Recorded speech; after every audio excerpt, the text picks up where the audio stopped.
Skip Pope Memorial Stadium here in Canton, Georgia, Sequoyah High School. I'm Chase Schaefer along with my colleague Will Hogendijk for Sequoyah's final home game of the season.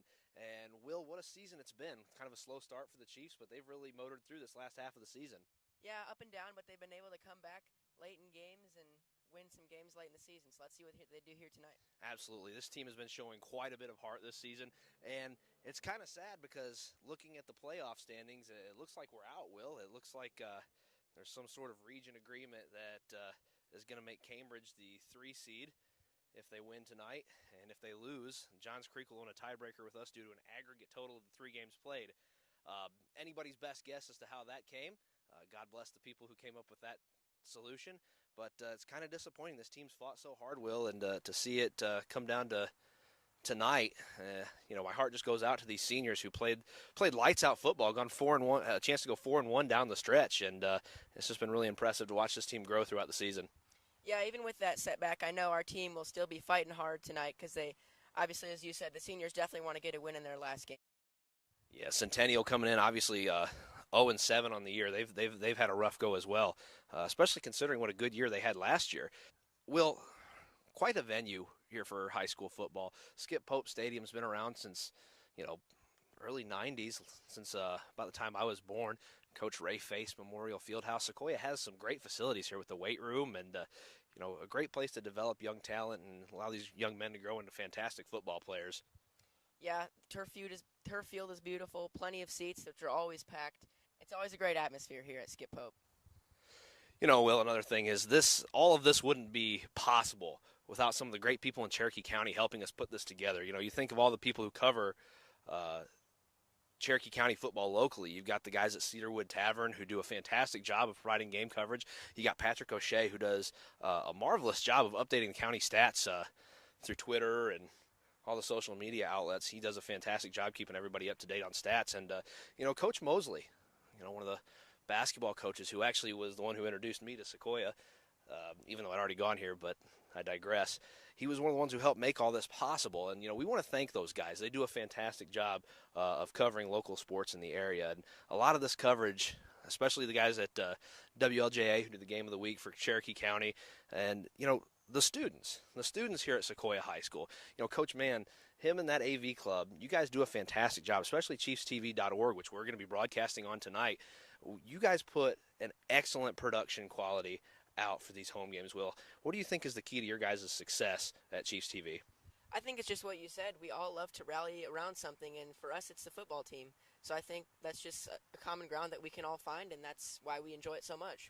And, not just the football team this year, but rolling into the winter sports season, Will and I will be coming to you live for home high school basketball games, both girls and boys varsity. And we'll throw in some halftime interviews there, and we'll have a good time this basketball season. So if you've enjoyed everything that's happened here this season on Chiefs TV for football, please stick around, and you'll definitely see some more for basketball season this year. One of the things I'm looking forward to is the War Lodge Invitational. A lot of good teams going to be playing in the area over a 2-day span, and we should get some good footage and get to watch some great basketball there. But back to the task at hand tonight, Will. So last week, Sequoyah played Riverwood, and Sequoyah seemingly jumped out to a big lead. They were up 14-0 after the 2 offensive possessions, but momentum really slipped away from them, allowing Riverwood to creep back into that one. But Sequoyah, has kind of been their mantra in region play, has found a way to come back and win at the end of the game. Yeah, and you saw that even against their game against Cambridge. But, obviously, hopefully they can get a big lead to start here, and so they won't have to come back late. But if they don't, they know they can count on that. Absolutely. One of the things that we could definitely talk about for a long time here is the heart of this Chiefs team. They have done a phenomenal job. It seems like when they've had games this year, especially, like you said, against Cambridge, against Riverwood, against Chattahoochee, when it looked like they were on the ropes, they were able to come through with flying colors and put it away. So they've had some fantastic games. There's a lot of hope for the future of this football team. Jaden Mitchell obviously going to be graduating. Some of the big seniors, Jonah Haney and Baylor Borden, they're going to be moving on to bigger and better things. But at the same time, we've seen a lot of freshmen get reps this year. And Matthew Traynor, he's still only a sophomore, and he has exhibited some superb leadership on the football field. Going back to that final Cambridge drive, they marched down the field in about 50 seconds and scored the go-ahead touchdown. leaving Cambridge almost no time left on the clock. Yeah, I agree wholeheartedly with what you're saying. This Sequoyah football program definitely has a bright future ahead with the JV team going 7-0 as well as the freshman team going 6-1. So there's definitely going to be a lot of players that will be coming up, and we can definitely watch their careers with interest. You know, one of those players I'm looking forward to watching is one of the players who's been getting a lot of varsity reps as well throughout injuries and this weird COVID season is Jackson Hancock. He's gotten a lot of carries at the running back position, and he's done a very good job in the defensive secondary, playing that slot corner sometimes, and even floating in as like a safety linebacker hybrid. He's made a lot of big plays, even as just a freshman. So 3 more years of him, and I think Chiefs fans will really have something to look forward to in the next couple of years. Yeah, him along with a lot of other freshmen and sophomores will really give a lot of hope to these teams, and hopefully we can have even better seasons than this one. Well, let's run down this Chiefs season recap a little bit. So the first game of the year, Sequoyah came into Skip Pope Stadium and took on cross-county rivalry Woodstock.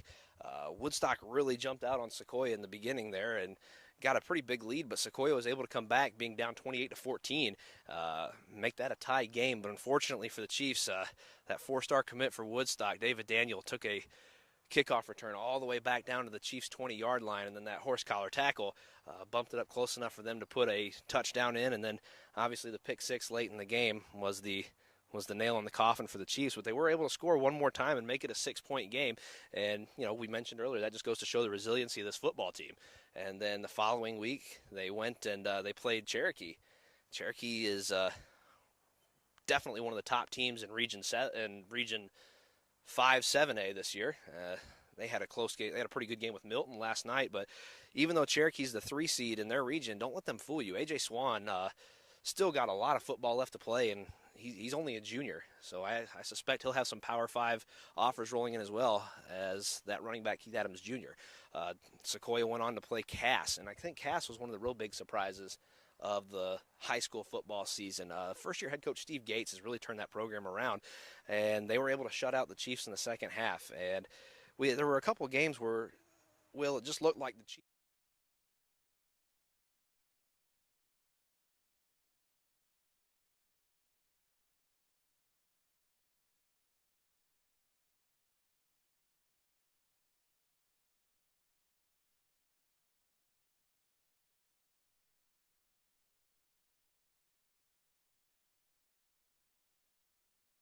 It looked like Sequoyah had that chance to get past Johns Creek, and it looked like they were running down to score a touchdown towards the end of the game, and that holding penalty just completely blew that up, and they fell 14-10. But Sequoyah's been in some close games.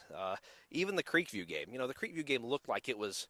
If you look at the scoreboard, it looked like it was pretty out of hand. But 24-0. But a lot of that was the Chiefs turning the ball over and a lot of mistakes that would set Creekview up in good field position. I thought the Sequoyah defense played very well that game. It's just when you set up the other team inside your red zone on several plays or on several drives, you're going to give up points. There's only so much your defense can do at that point. And the River Ridge game, let's be honest, River Ridge is what they are. They're the region champions for a reason, and that running back Morrison is incredible running the ball. He has just had a fantastic season, and I suspect we'll be seeing him play on Saturdays in the future as well.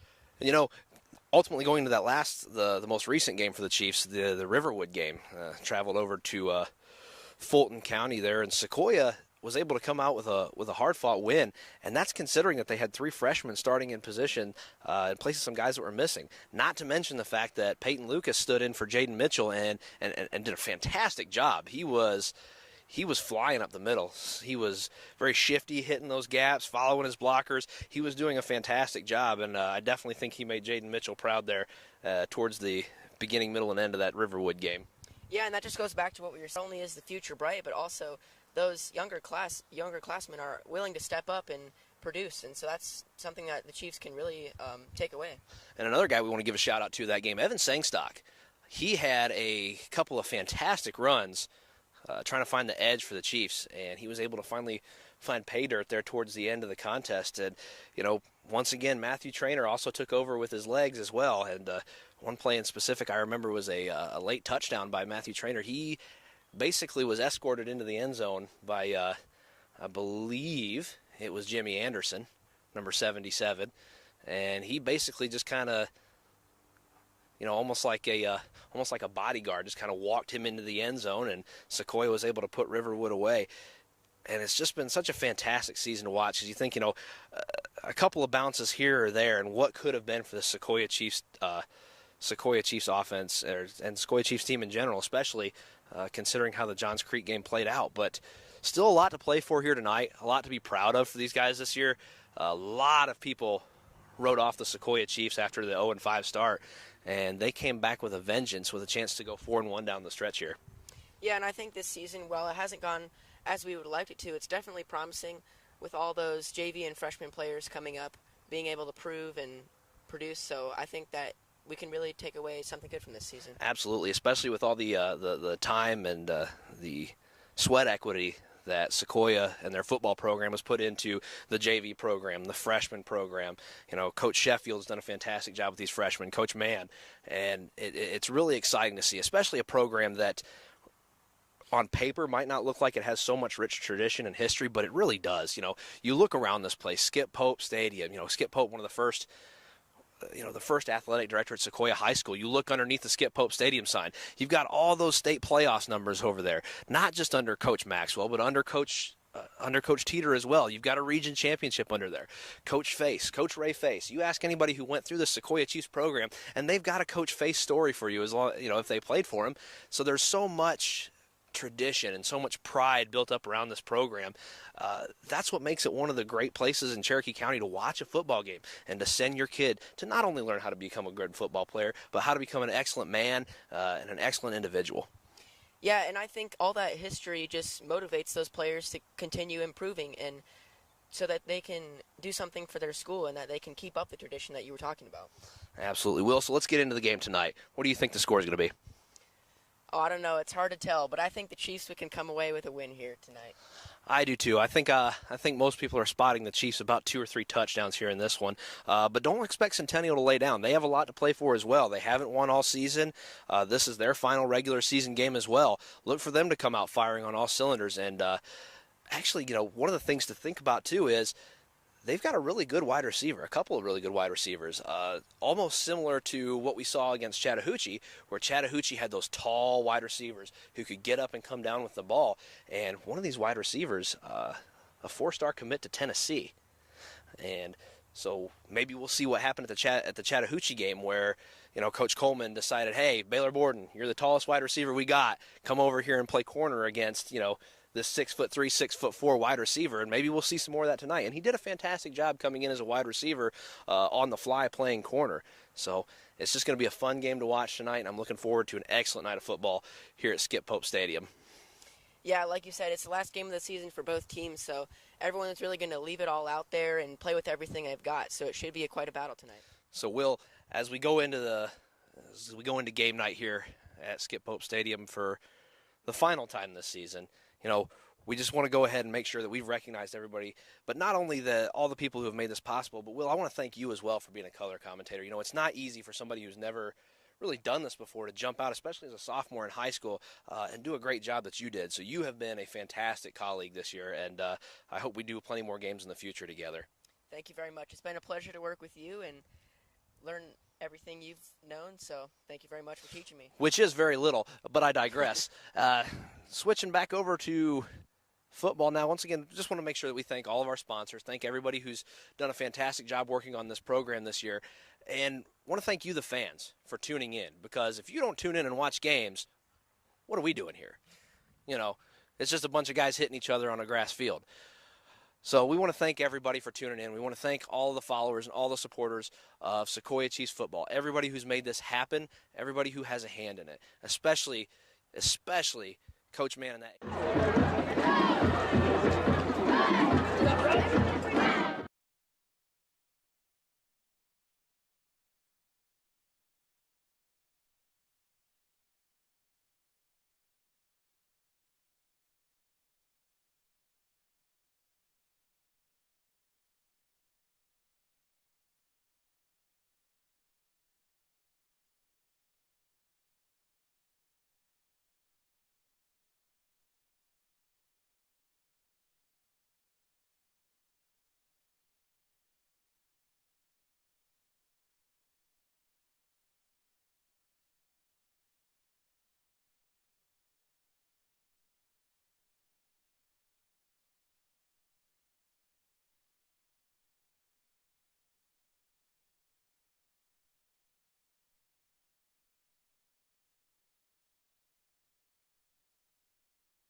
Pass falls incomplete. That'll bring up a second down for the Knights.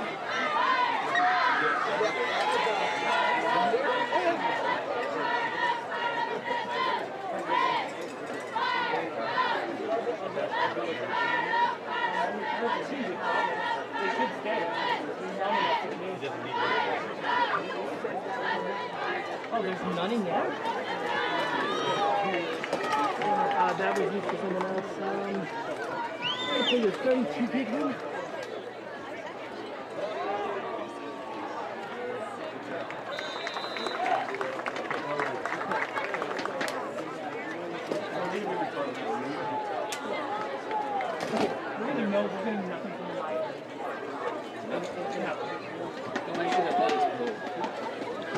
Tackle made by number 18, James Woods.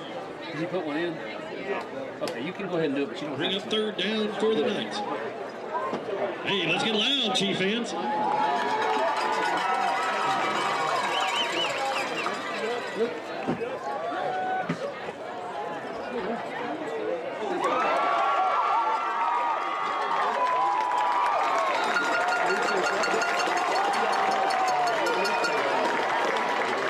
And the pass is intercepted. Touchdown!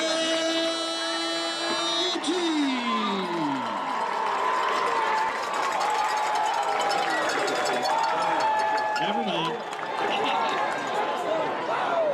Got y'all excited though. That'll be a first down for the Chiefs.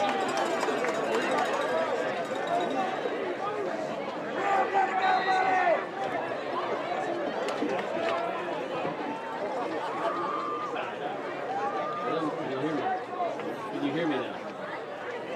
Can you hear me?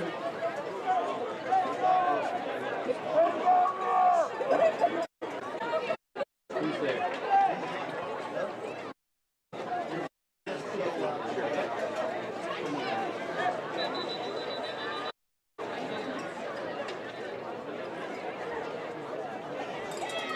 Touchdown. Number 7, Jalen McCurry, touchdown!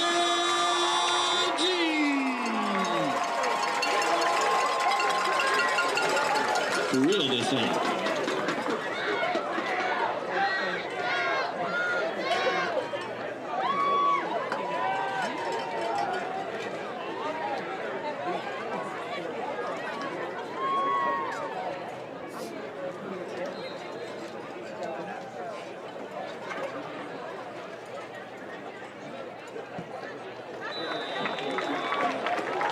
Extra point is up and good. So after that score, the visiting Centennial Knights 0, Sequoyah Chiefs 7.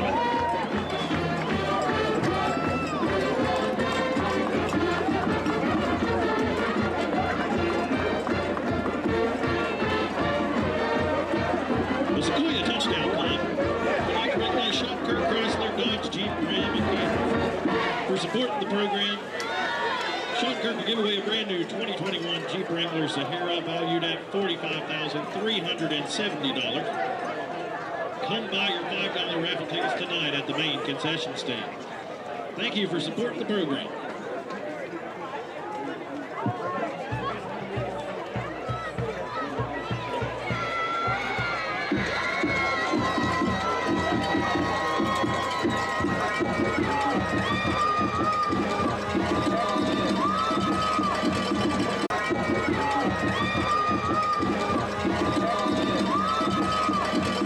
Centennial, that would be Barrett Wooden, a 5'7" sophomore. So a big drop for loss there by Seth Fitzpatrick. That'll bring up 2nd and 15 now for Centennial. Again, Sequoyah already leading 7-0, 10-10 left to go in the first quarter. 3-by-1 single flanker and a tight end to the left side of the field. Running back to the left of the quarterback. Snap taken, shotgun, drops back. Got a little pressure, has to scramble out. He's got a man open on the flat, and he's going to be tackled for, wow, after a big gain.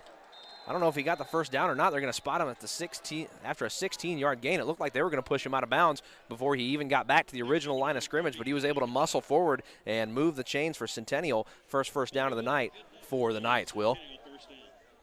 Yeah, some great early defensive plays from Sequoyah Chiefs. Let's see what they do here. So after giving up a big first down, in at quarterback is number 4, the freshman Tyler Lazarus, as he's got 2 running backs, 1 on each side of him. 2 to the far side, 1 to the near side, wide receiver set up. Sequoyah showing a 4-man front, quick throw out to the right side and dropped after maybe a loss of 1 or 2. So a good job by this Sequoyah secondary and linebacking core locking down the passing game so far.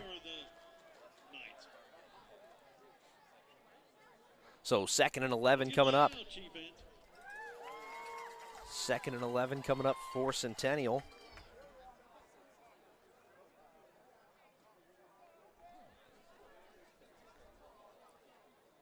Once again, I want to thank everyone for joining us on Chiefs TV tonight.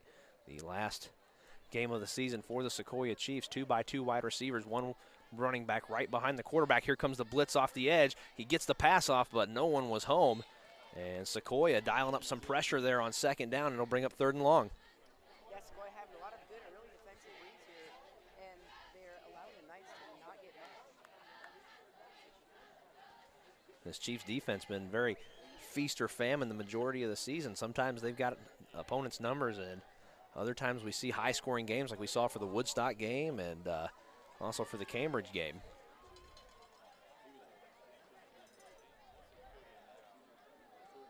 So, Will, kind of a heartbreaker. The Chiefs can't make the playoffs this year, but what a great season they had, especially down the stretch, going with the potential to go 4-1.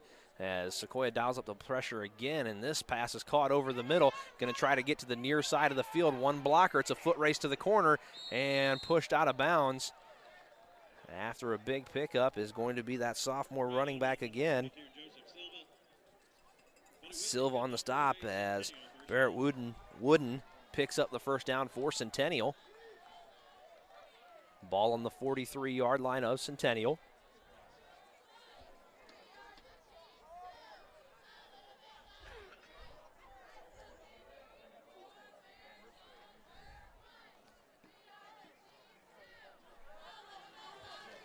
So now, shotgun formation on the 43-yard line.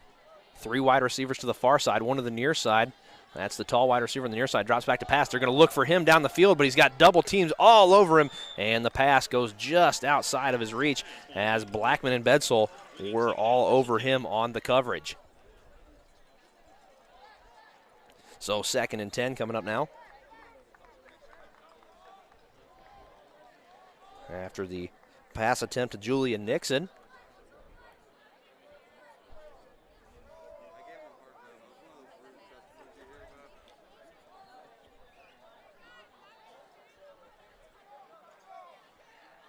Second and 10 coming up, ball on the 43-yard line. Lascaris calling out the play to the running back. 2 wide receivers on the near side drop back. They're going to hand this one off. Up the middle now is the run, and after a stiff arm, he's still going, and dropped after a pickup of 5 is going to be the running back, Nathan Webster. Pretty young team here tonight for the Centennial Knights, as the quarterback and the running back are both freshmen. So 8:31 left to go in the first quarter. Chiefs still leading the Knights 7-0. Will, let's see if the Chiefs can get a big stop here on 3rd and 4. Yeah, they've had a lot of early tackles as well as some good pass coverage, so let's hope they can come up with another big stop on this 3rd down. Sequoyah looking to play man again. They've got a single high safety for help. Blitz shown by the Chiefs now, right up the middle, and that one's going to be stuffed for a loss of 3. Big stop there by Sequoyah, as Haney, one of the Chiefs seniors this year, comes up with another tackle for loss. And Will, he's had a fantastic season as well. And it's been a pleasure to see him come through this Chiefs program and now watch him graduate. And in his final game of the year. Yeah, him and Blackman have really been the anchors of this Chiefs defense. So punt team out, back to receive for the Chiefs appears to be Bedsel.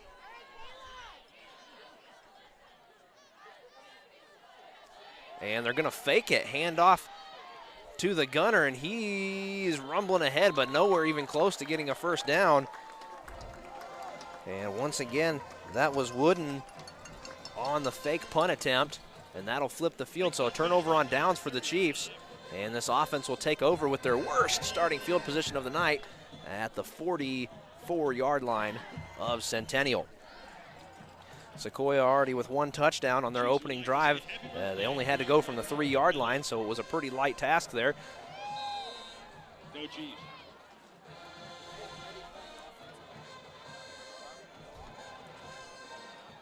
And handoff to Aiden Moore. Aiden Moore going to try and find the corner, but he's going to be stuffed right at the line of scrimmage and pushed back for no gain. 7:05 left to go in the first quarter. Chiefs still on top of the night, 7-0. Bring up second down for the Chiefs. Actually, Chiefs lost a yard on the end around attempt to Aiden Moore.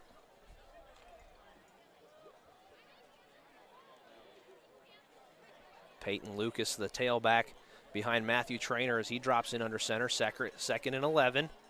Traynor going to flush out of the pocket. He's getting pursued. He's got to throw across his body and takes a shot. Baylor Borden wide open, touchdown Chiefs.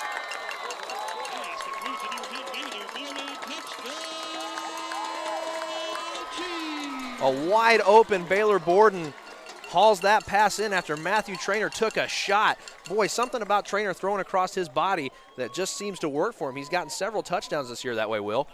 Yeah, that receiver did a good job of just burning those the corners, and he just was wide open, and it was an easy touchdown. Traynor did a great job of evading the pressure after the pocket collapsed almost immediately after the play started. So 6:33 left to go in the first quarter. Sequoyah looking to take a 14-0 lead pending the Steven Zarita extra point. Zarita has only missed one extra point on the year. Let's see if he can knock this one through. It looks high. It looks through the upright. So 14-0 Chiefs here with 6:33 left to go in the first quarter. So we'll go ahead and take a moment to thank our sponsors.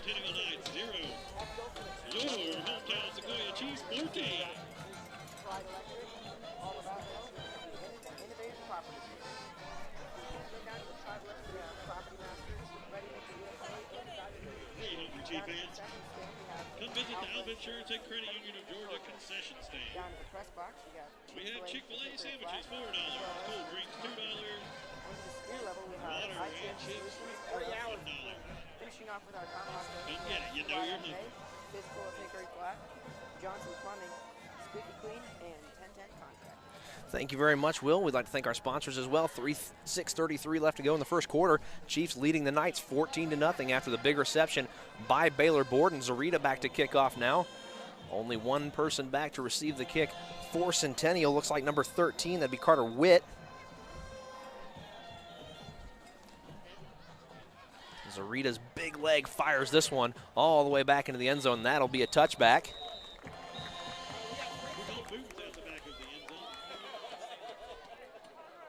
So out will come this Chiefs defense again. So far, so good for this Chiefs defense. Two possessions, one interception, and one turnover on downs. So far, so good for this Chiefs defense. Yeah, and only about one first down. They've been getting a lot of stops, good pass coverage. Everything is really been going well for them so far. We didn't invent the chicken, just the chicken sandwich. Very much that defensive front for Sequoyah getting a lot of pressure on the freshman quarterback. Let's see if he can respond to it here on the third offensive series for the Knights. So shotgun formation again, one flanker on the near side. That's going to be the tall, lengthy receiver Nixon. Two wide receivers on the far side. Slot on the far side, get a motion now. Double reverse, and a big loss coming up for the Centennial Knights as Sequoyah not fooled on that one at all. Dropped all the way back to the 9-yard line after the line of scrimmage was the 20 on the touchback. So an 11-yard loss for Centennial will bring up second and long. So, Will, we just talked about that defensive front for the Chiefs, and there they are at work again, getting a huge tackle for loss and possibly pinning Centennial all the way back to an unrecoverable down yardage. Yeah, indeed. After just one play, a loss of about 10 yards. Centennial's really going to have to do something here to get back those yards. Shotgun formation again. Rolling out to the right, goes back across his body. That one tipped and falls incomplete. So 3rd and 21 coming up now for the Knights. Bring up 3rd down for Centennial. So good coverage for the Chiefs. Hey, let's get loud, Chief fans. So big 3rd down coming up, Will. Let's see what Centennial dials up. With 5:48 left to go in the first quarter. Chiefs on top of the Knights, 14-0. Looks like we're going to have 2 apiece. As far as wide receivers go, 1 running back in the backfield, shotgun formation. 2 safeties now for Sequoyah. Sequoyah showing blitz off the edge, and we got one of the offensive linemen to jump.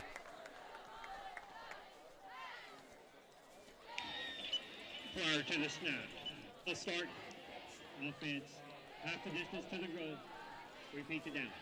So Sequoyah showed blitz and got one of the offensive linemen to move, and that's going to bring up 3rd and 26.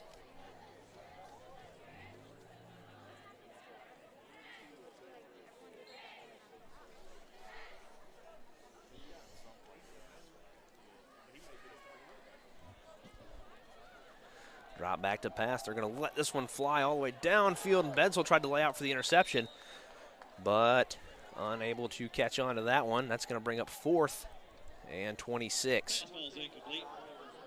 That'll bring up 4th down for Centennial. So 4th down coming up for the Chiefs.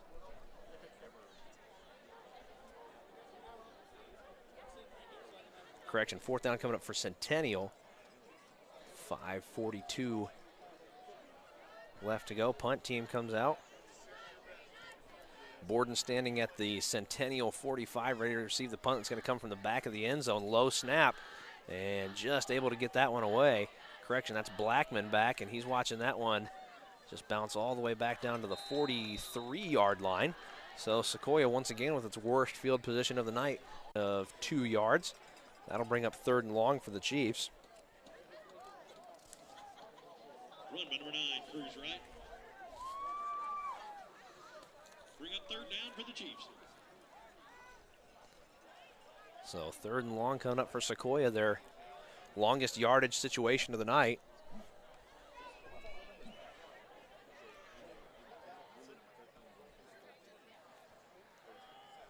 Traynor drops back, evades pressure, throw, he finds Aiden Moore. Aiden Moore's got a lane down the sideline, big hit, and he's run out of bounds at the 25-yard line. So a big pickup for the Chiefs is going to move the sticks. And Sequoyah working deep in Centennial territory once again with 4:11 left to go in the first quarter. So Traynor having a great game throwing the ball so far tonight, Will. Yeah, a couple great receptions for a lot of yards, so we'll see what he does here now that they're closer to the end zone. 1st and 10, ball on the 25-yard line. Clock shows just under 4 minutes to go. Here comes Sequoyah. They're on the far hash mark. And Borden all the way over by the Centennial bench. Moore going to motion across to the far side, handoff up the middle. No, he's going to fake it and take it himself. And he's going to be dropped after a pickup of 9. Didn't quite get to the sticks. So 9-yard gain on the first down run is going to bring up 2nd and 1.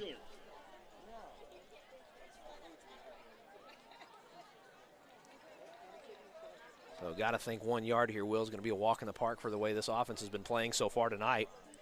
Yeah, definitely, and that was their first running play that really got him a lot of yards. Most of them had been stopped quickly by the Centennial defense, but it'll be interesting what they go with here, passing play or running play. You know, a lot to look forward to for Matthew Traynor. He's doing it with his arm, he can do it with his legs, and he's only a sophomore, so presumably 2 more seasons of Matthew Traynor at the helm of this wing T offense as he hands this one off to Jaden Mitchell, who's going to find a running lane, and he's got 1 man to beat, cuts back, and he's in for a touchdown. So that is Jaden Mitchell. And Jaden Mitchell going to pick up the 16-yard touchdown run. And Sequoyah looking to go up 21-0 with 2:54 left to go in the opening quarter. Great run there by Mitchell, Will. Yeah, Sequoyah definitely piling on the points here. It's only the first quarter, so it'll be interesting to see what they do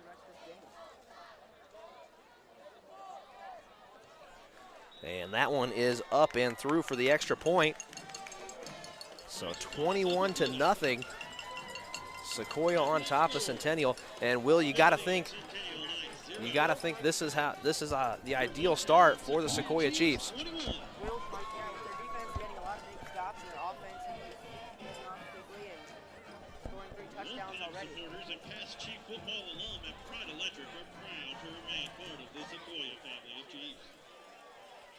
So the ideal start for the Chiefs here as they lead 21-0, 2 minutes and 54 seconds into the first quarter.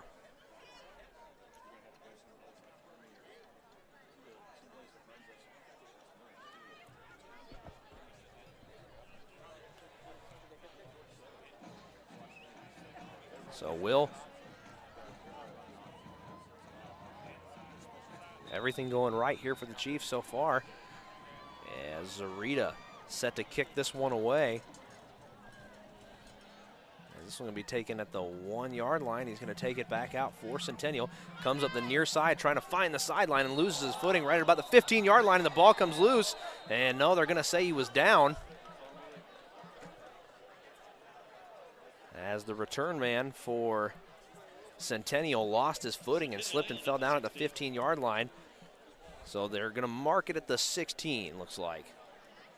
So 1st and 10 for Centennial from the 16 yard line.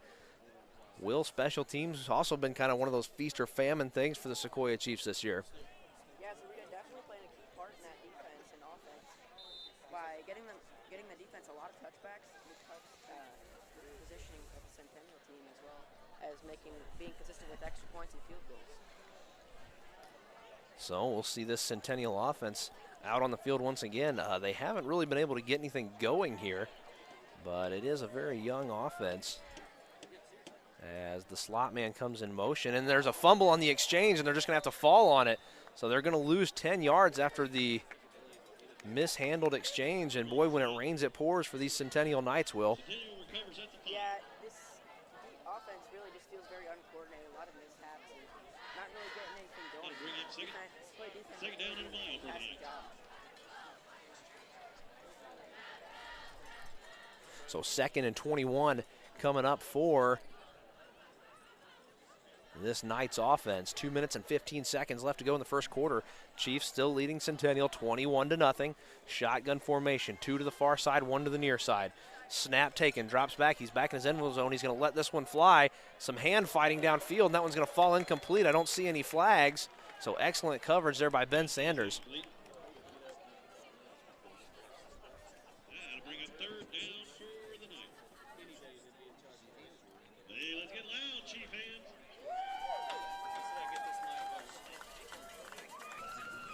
Yeah, I'm not getting it either. This mic was muted. It's on now. It's on now. Okay. Dummy. So 1:59 left to go. 3rd and 21 for Centennial. I apologize, we're having some technical difficulties tonight. We're getting our audio squared away as a run up the middle is going to go for about 4 yards, and that'll bring up 4th and long for Centennial.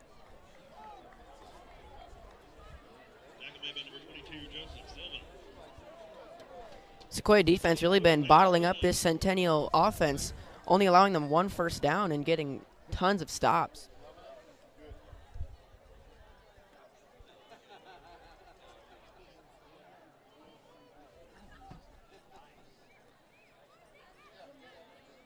So split backfield now for Centennial. No correction, they're going to punt. That's why it looks like a split backfield, because the punter's all the way back there punting from his own end zone again. Low snap, and he barely gets this one off again. It's a high punt, not going much of anywhere as it takes a Sequoyah bounce and jumps backwards to about the 23-yard line. So a short punt means a short field for the Sequoyah offense again with 1 minute and 8 seconds left to go in the first quarter. Sequoyah on top of the Knights 21-0. Will, not a good punt there, and Sequoyah once again in prime field position.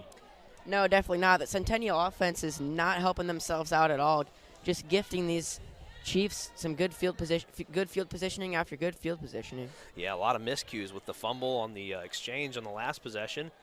And Sequoyah going to go back to work here. 2 wide receivers on the near side of the field. Ball is spotted at the 21-yard line on the far hash mark. Traynor settles in under center. Here comes the wingback motion. He does that stutter step. That was getting Riverwood last week to jump offside, so Mitchell going to creep back out to his spot on the wingback side. Traynor under center. Here comes Mitchell again. This time no stutter, and he hands it off to Mitchell. Mitchell to the outside. He's got blockers. He's going to try and cut back in, and he's still churning those legs, and he's going to pick up about 8 yards on the first down carry. So Jaden Mitchell showing you why you never slack in the squat rack with that big run on first down, Will. Yeah, the Sequoyah offense really running and passing all over the Centennial defense. Centennial defense has not been able to read them or get a stop at all here. 40 seconds left to go in the first quarter. Chiefs on top of the Knights, 21-0. Sequoyah going to go ahead and take their time. That's kind of one of the tenets of this offense, Will, is to go nice and slow, go down the field, score, control possession, control the ball, and make sure the other team doesn't have a chance to score. 23 seconds left to go. 2 wide receivers, all the wing backs loaded up on the far side of the field, and Aiden Moore going to carry this one up, and he's going to be dropped at the 2-yard line. So that'll probably do it, Will, for the first quarter that has been all Sequoyah, as the clock's going to wind down here to end the first quarter. Yeah, and like you were saying, Chase, these Chiefs can really take their time, and that's something they want to do because they don't want to rush too fast and mess something up. Even with this 21-point lead, you can never be too careful in sports. Yep, and 5 seconds left to go. And Sequoyah content to watch the clock run down. So we'll flip the field here at the end of one. Your score is Sequoyah 21, Centennial 0. So Will, everything going right for the Chiefs in the first quarter. What are your thoughts? Defensively, offensively, they've just been doing it all right. A lot of touchdowns. They've only allowed 1 first down to the Centennial defense, or the Centennial offense, excuse me. And yeah, just everything really going right for these Chiefs. And Sequoyah doing it a lot of different ways. Matthew Traynor with his arm, with his legs, Jaden Mitchell on the ground, and a big touchdown reception by Baylor Borden has the Chiefs up 3 touchdowns. Yeah, and don't forget that interception from Harrison Hood to set up their great field positioning for that first touchdown. So it's really all around just been a team effort. Absolutely. Harrison Hood and that defensive lineman getting a ton of pressure in the Centennial backfield. Really have that freshman quarterback on his heels for the Centennial Knights. Yeah, and you even saw Bedsole and Blackman over here with that fantastic pass coverage, so they've really just been firing on all cylinders. Absolutely. So the Chiefs making their way out to start the second quarter here, as they're definitely within striking distance inside the 5-yard line after the Aiden Moore run. Puts Sequoyah at the, let's see where they spotted. I believe they were at the 3 or 4 yard line. It looked like he went down at the 2, but they definitely spotted him a little bit back. So it looks like the 4 is where we're going to get this party started. First and goal for the Chiefs. First play of the second quarter, 21-0.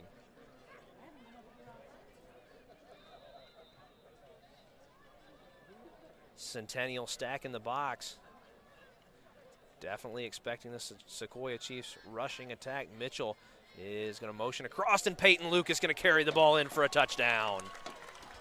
So first play of the second quarter, and the Chiefs pick up right where they left off, Will. 11:55 left to go, and the Chiefs have a chance to go up 28-0. Yeah, again, with that Knights defense not being able to get a read on the Chiefs offense, Peyton Lucas was able to just easily run it in there. Absolutely, and so this is the most well-oiled we've seen this Chiefs offense run all season. And, you know, throughout the course of the season, Will, it's been a gradual progression towards what we're seeing here tonight. This defense and this offense have tried so hard to get in sync throughout the majority of the season, and now we're seeing that come to fruition here as Zarita's extra point is going to go up and through the uprights. Zarita still only 1 miss on the year for the extra point, 8 for 12 on field goals this year. So Zarita doing a lot with his leg, especially on the kickoff team with those touchbacks that you mentioned earlier, Will. Yeah, Zarita definitely doing his part, not allowing the Knights to get good field positioning, and the defense have been able to capitalize off of that. Absolutely, so we'll see if Zarita can boot this one out the back of the end zone again. And just a reminder, Chiefs fans, don't get up and touch that dial during halftime. The athletic director for the Sequoyah Chiefs, Peter Vada, is going to come down and do an interview with me at halftime.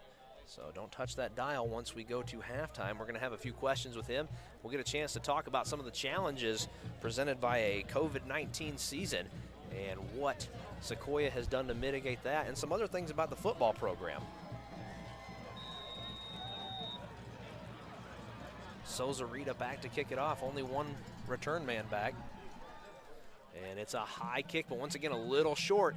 Taken from the 3-yard line. Going to go to the far side of the field, and he's going to cut back up through a block. Skips off the ankle tackle, and now he's going to be brought down at the 28, 29-yard line. So best return of the night for those Centennial Knights. And that is Drake Mason, the senior wide receiver, on the kickoff return. Sangstock on the tackle there for the Chiefs. Had a big game last week against Riverwood, even scored a touchdown. So a man of all trades there is Evan Sangstock. 11:45 left to go, and we see that Centennial offense again. Will, you think this Centennial offense can make something happen here? Do you think we'll see more of the same from this Chiefs defense? I don't know. It's definitely going to be hard to come up with something given on how locked down this defense has been. Shotgun formation. Slot receiver going to motion across. Handoff up the middle. He's got some steam as he starts to run downhill, but he's going to be tackled after a 5-yard pickup. Tackled by number 16, Jack Blackman.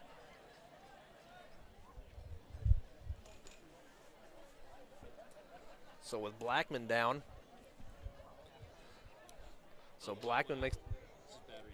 Blackman makes the tackle there, and 2nd and 5 coming up for Centennial. 11 minutes and 12 seconds left to go. Sequoyah on top of Centennial, 28-0. As it's been all Chiefs here in the early portion. Once again, slot receiver in motion, handoff up the middle again. And a tackle after a pickup of 1 yard. As it looked like Silva on the stop there for the Chiefs. Silva, another one of those crucial seniors here for the Sequoyah defense. Silva's had a great season playing linebacker for the Chiefs. Yeah, all the seniors on defense really chipping in and doing their part. Not only this game, but also as the rest of the season, too. So 3rd and manageable coming up for Centennial. They have not been able to move the sticks much tonight. We saw it a little bit on their 2nd offensive possession, but that sputtered out around midfield after the turnover on downs. We'll see what they come up with here. Shotgun again, a wing back off the side of the right tackle. They're going to hand it off up the middle one more time. It looks like they're going to get the first down on the handoff, and they are. So that'll move the chains for Centennial as Nathan Webster on the carry for the Centennial Knights. But it will bring up a Centennial first down. So it looks like Centennial trying to establish a little bit of a run game here in the first part of the 2nd quarter, still trailing 28-0. Shotgun formation again, 2-by-1 on the near side. Drops back to pass, he's gonna let her rip, he's got a man, and that one's gonna fall incomplete and around the 38-yard line. A little hand fighting there, but the referees are gonna let it go. Looked like between Sanders and the wide receiver on the outside didn't get a number, but that'll bring up 2nd and 10 for Centennial. Yeah, after that 3rd down conversion, Knights were really feeling it as they were the closest they had been to the Chiefs territory, but Sequoyah really coming up big with a incomplete pass there. Absolutely, Sequoyah looking content to play man here as the freshman quarterback has had some trouble hitting his receivers. Once again, that slot man in motion, they're going to hand it off to him this time, and off the edge again is going to be that Sequoyah defense, and a big lick on the end of that run. Number 22, Joseph Silva. So Silva once again on the tackle, and I think they actually lost a yard on that, maybe 2. So 3rd and long coming up for this Centennial offense.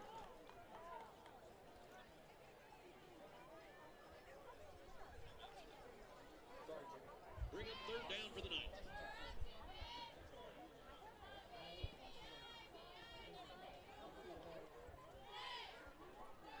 So 9 minutes and 32 seconds left to go until halftime. Chiefs leading Centennial 28-0.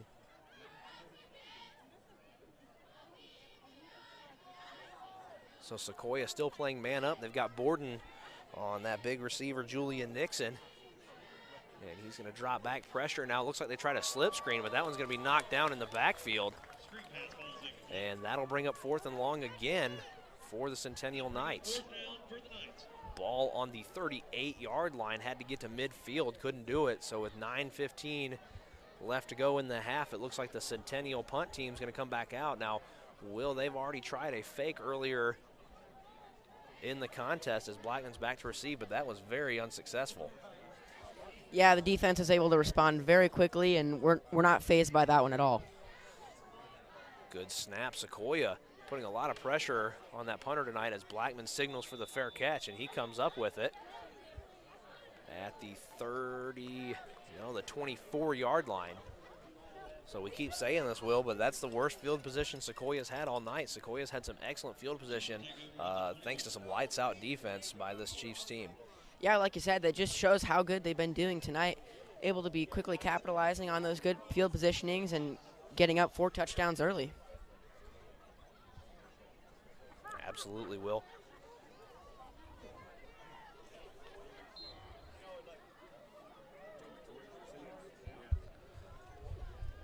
And the handoff off the left side. Looks like he's going to be dropped for a loss. So Mitchell goes down after a loss of 2, so 2nd and 12 coming up for Sequoyah. Will, I think that might be their biggest loss of yardage on a play tonight. Yeah, and it goes along with their worst field positioning. They're well into their own territory, but Matthew Traynor has shown already twice that he can come up with some big passing plays to get him out of that. 8 minutes and 33 seconds left to go. Ball on the far hash mark. Traynor rolls out. No, he hands this one off, and we've got a player streaking up, and he's all by himself. Got one man to beat. He's at the 40, 35, 30. The man falls down, and he's got no one there to catch him, and it's going to be a touchdown for Peyton Lucas as Peyton Lucas makes a house call. And that'll put the Chiefs up 34-0. So it looked like Willie had one man to beat, but that man, I don't know if he crossed his legs or what, but he fell down, and Lucas was able to mosey on into the end zone. Yeah, huge run from number 6 there, and he was able to just read their defense and find the loophole, and he ran it all the way home. So that has to be the longest net yardage play for the Chiefs offense tonight with 8:16 left to go. Here comes Zarita to tack on the extra point. Snap held down by Bedsel, and that one's going to be up and through. So Zarita keeps on keeping on, and Sequoyah goes up 35-0 with 8 minutes and 16 seconds left to go in the half.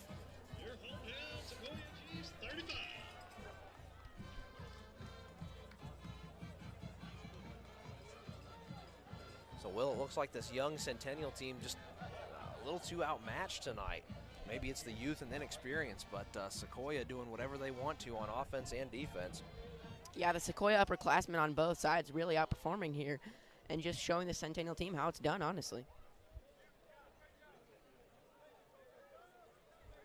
So Zarita out to kick this one off once again for the Chiefs. Usually he can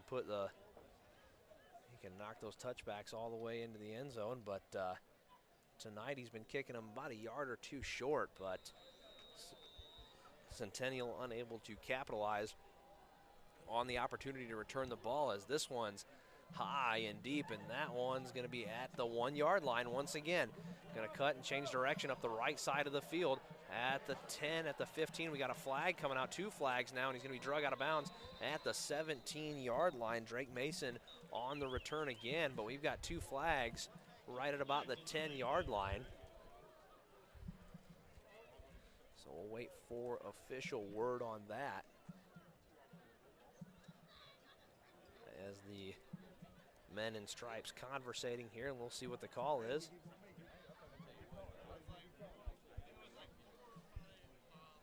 So 8 minutes and 5 seconds left.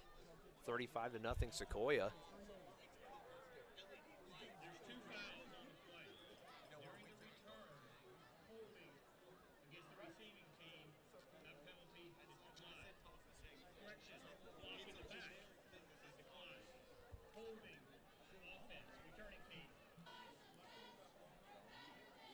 So they'll probably be at the 3 or the 2 yard line after the penalties walked off.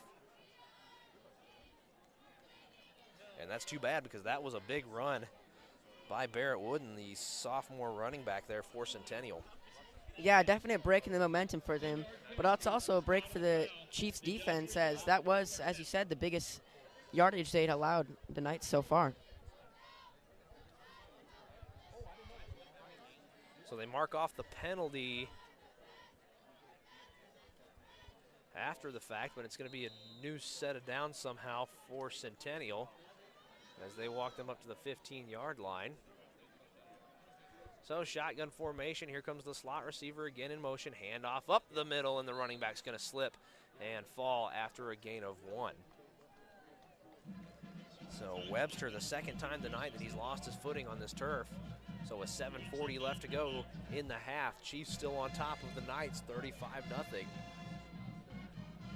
And I think the Centennial offense is starting to read that Chiefs defense a little bit better, because with those last 2 plays, even though receiver slipped, he had a little bit more green space than usual.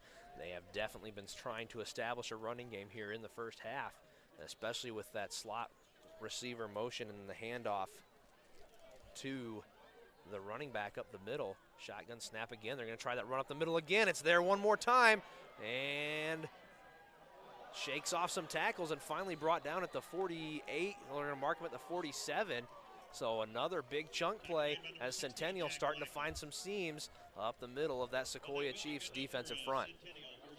And like you've been saying, Chase, the Centennial quarterback's inability to throw passes has caused them to just really work on their run game. And I think that's something the Chiefs defense can notice and adapt to, because most of their plays so far have been running. So Sequoyah going to go ahead and that was a really big passing play from a quarterback that the Chiefs defense didn't really know could throw a pass. So 6:45 left to go in the half. In the red zone for the first time tonight is the Centennial Knights. Slot receiver in motion again. That's really been throwing Sequoyah off. They're going to go up the middle, and that one didn't fool the Chiefs. Maybe a pickup of 3 as the clock continues to wind here on the first half of this game.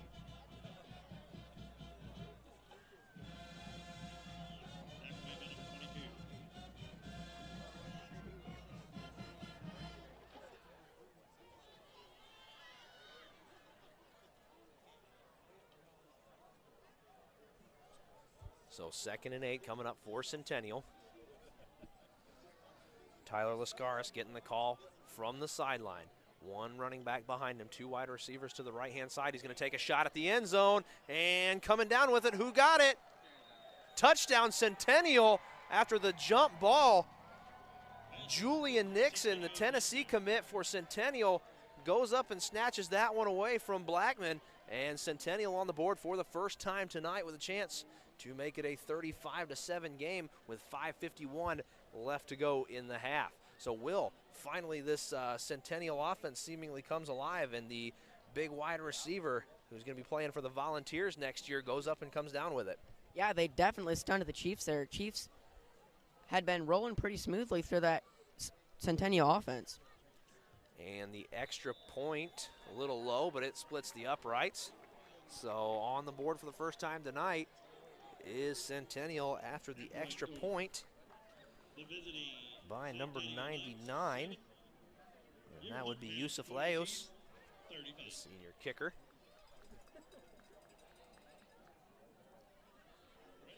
So for the first time tonight, Will, we kind of see a chink in the armor of that Chiefs defense that had been playing lights out for most of the game. Yeah, and I think they might have just gotten too comfortable, because Centennial really surprised them with those couple passing plays as well as a couple big running plays as well. Centennial really starting to establish that running game up the middle of the field with that freshman running back, Nathan Webster. And so he's been getting some big chunk plays here. And Sequoyah, for the first time tonight, back to receive a kickoff, as they've got, looks like Blackman and Bedsel back to receive.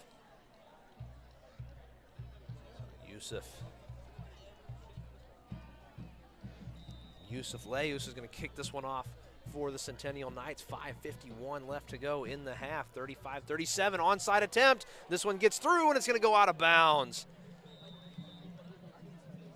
So Centennial trying to get sneaky there on the Chiefs, and that one slid just under Jonah Haney and trickled out of bounds. So Sequoyah going to be set up with good field position again. Centennial, you know, that 0-7 this year, Will, they have nothing to lose. Why not throw the kitchen sink at these Sequoyah Chiefs here tonight? Yeah, definitely not, and that's the second trick play they've tried with a fake punt earlier, but so far it hasn't worked out for them. So after the illegal procedure, Sequoyah going to start on the 35-yard line. No, 5 yards from where the kick went out of bounds. So Sequoyah going to start right at midfield, ball spotted at the 50-yard line. So with 5:51 left to go in the half, Sequoyah 35-7 on top of Centennial, and they're going to start at midfield. Wing back in motion once again. They're going to hand it off. That's Aiden Moore. Aiden Moore's got some room, and he's going to pick up the first down and then some as he's still churning the legs as he picks up 14 yards on that first down run. So Aiden Moore getting some yards after carries, yards after contact the hard way.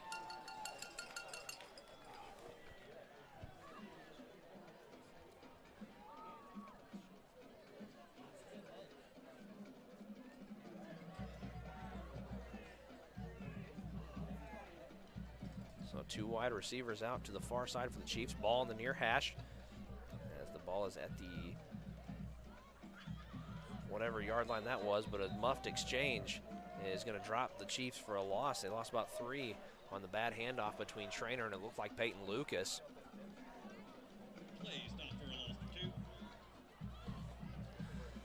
Correct answer was the ball was on the 36-yard line. Ball is now on the 39-yard line after the mishandled exchange. So one of the first real miscues we've seen from the Sequoyah offense tonight, Will. Yeah, that Chiefs offense has really been rolling smoothly. Traynor under center, a little motion beforehand, ball in the near side hash. 2 running backs to the near side, motion to the near side. Double reverse handoff. Jaden Mitchell has the ball. He's trying to cut up field, and he's going to be tackled by a swarm of Knights after a pickup of about 4. So that's going to bring up 3rd and 9 for Sequoyah. 4 minutes and 23 seconds left to go in the first half. Chiefs leading the Knights 35-7. They have the ball on the Knights' 35-yard line.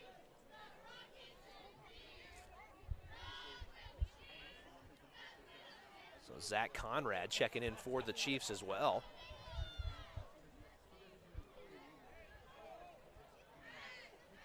Correction, checking out. He was the other receiver opposite Baylor Borden. So 2 running backs in the backfield now for Matthew Traynor. Playing back a little bit as a Centennial defense. Traynor fakes it, and he's going to take a shot at the end zone. He's got a man and just past his fingertips. That one's going to fall incomplete. So Sequoyah went for broke as they tried to throw the ball to Aiden Moore was the intended receiver on that pass. So for the first time tonight, Sequoyah in a punting situation.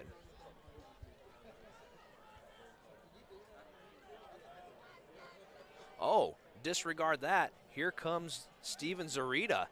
He's out to try and put a long field goal away. That's ball spotted at the 35-yard line. So add 17. That's a 52-yard field goal he's about to try. Snaps good. He's got leg on it. He's got plenty of leg on it. Did it go through the uprights? Oh, what a beautiful kick by Steven Zarita through the uprights. He kicked that one from Cartersville, and with 3:31 left to go, the Chiefs go up 38-7 on a massive boot by Steven Zarita. Yeah, that one went in with room to spare, and that will put the Chiefs up by 25. That was absolutely good from 65 yards. I mean, he had tons of air between that ball and the crossbar. What an incredible kick by Zarita.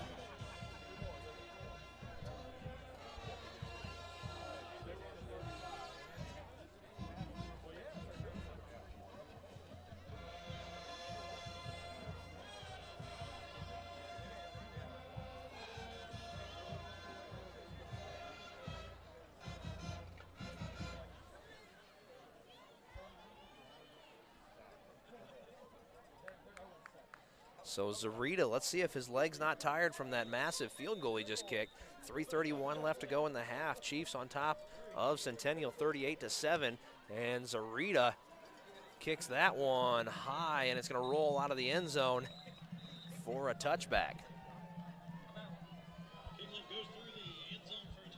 So Zarita doing some serious work with his leg here, Will, in the end of the first half.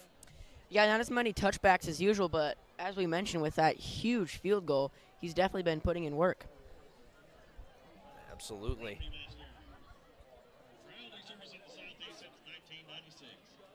Property Masters team of experts provides the broadest range of landscape services to make your home's outdoor spaces beautiful. So out trots the Centennial Knights offense once again.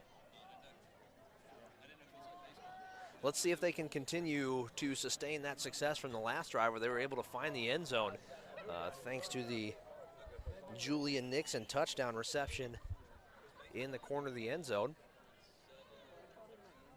Shotgun formation, 2 to the near side, ball in the middle, in between the hashes. Two wide receivers to the near, 1 to the far, and we've got flags and whistles before the snap.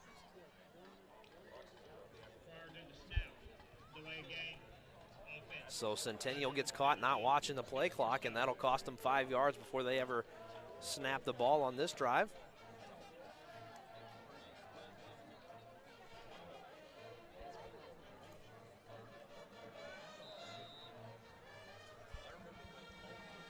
So a mistake going to cost them 5 yards, still in the shotgun.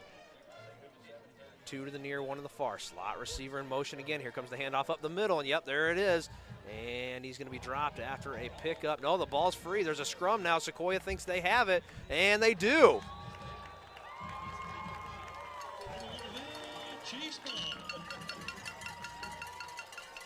So a big fumble recovery, another turnover for this Chiefs defense, Will.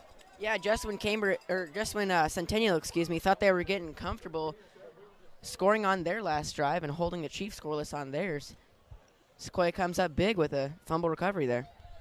So Sequoyah going to start just outside of Centennial's red zone. Ball actually spotted on the 20-yard line. So 3:21 left to go in the half. And we'll see if the Chiefs are able to put some more points on the board before we go into the break. So Traynor trots out there. No tailback behind him. Everybody's wingbacks, and Baylor Borden, the wide receiver on the far side, as Aiden Moore going to take the handoff off the motion, and he's going to push forward for about 5 yards. Number 2, Aiden Moore fights ahead to the 50. So, second and Sequoyah Chiefs offense.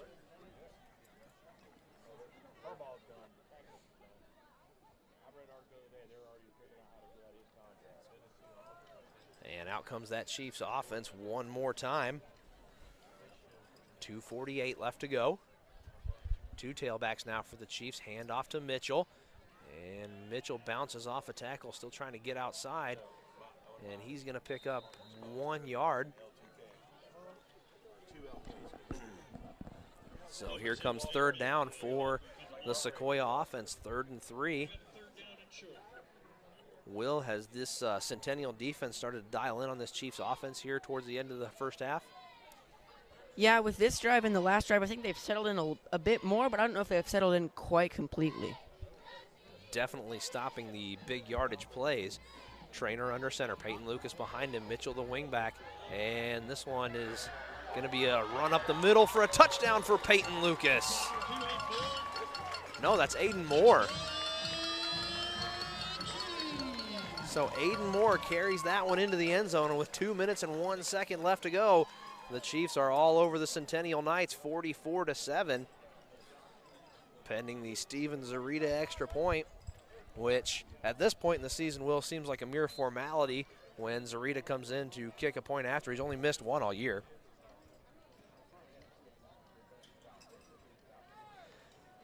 Decent snap, and that one is up and through the uprights. So 2:01 left to go in the half. Will, Chiefs on top of the Knights, 45-7.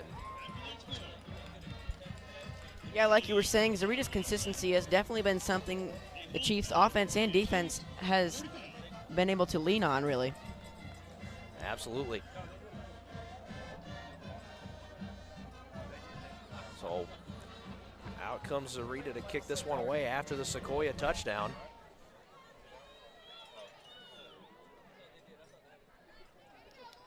So just when we thought Centennial was starting to tune into this Chiefs offense, they give up a big play to Aiden Moore, who's able to rumble into the end zone and pick up 6 for the Chiefs.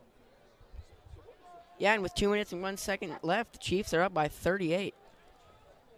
So here comes Zarita out to boot this one back to the Knights. Last one was a touchback. We'll see if he can do it again here. That one's got plenty on that one, and that one's going to go into the end zone for a touchback. So Centennial going to start on their own 20-yard line. Centennial take over at their own 20.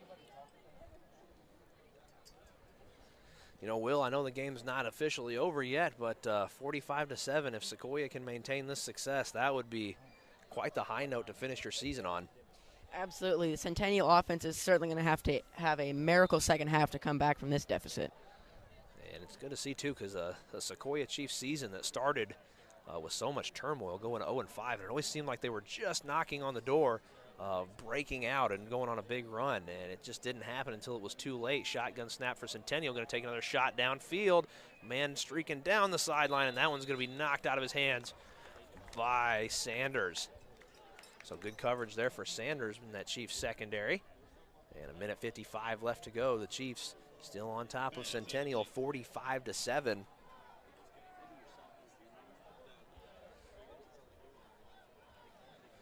So 2nd and 10 coming up for Centennial. Ball on their own 20-yard line after the Zarita touchback.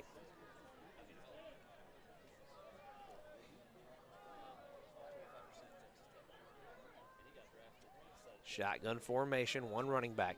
Here comes the run up the middle again after the slot receiver goes in motion, and a big hit at the line of scrimmage.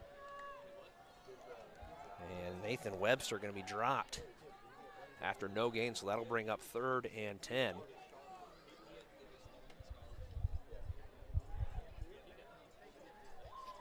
You know, Will, watching the pre-play motion, every time they send the slot receiver in motion, they hand off up the middle to Nathan Webster. Yeah, they've tried that play so many times, and it worked for them a couple times, but Chiefs have been able to recognize that and lock down. Yeah, they have got a couple big plays out of it. 1:15 left to go in the second quarter, 45-7, Sequoyah. Motion again. Now they're going to change it up a little bit, and this one's going to take a shot down the sideline and shoved out of bounds. And incomplete, no flag on the play. Pass intended for Julian Nixon, who already has a touchdown reception on the night for Centennial, as he was double covered by Jack Blackman and Benjamin Bedsel. So good coverage for the Chiefs on that one. 1 minute and 2 seconds left to go in the half.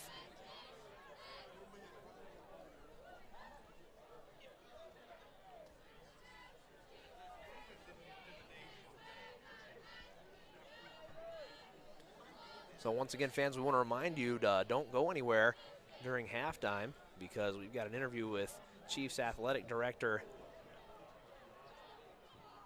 Peter Vey after the kick is going to be snatched up at the 45-yard line. So Sequoyah going to start from the 45 with 55 seconds left to go in the half. And Sequoyah with all the momentum here going into halftime.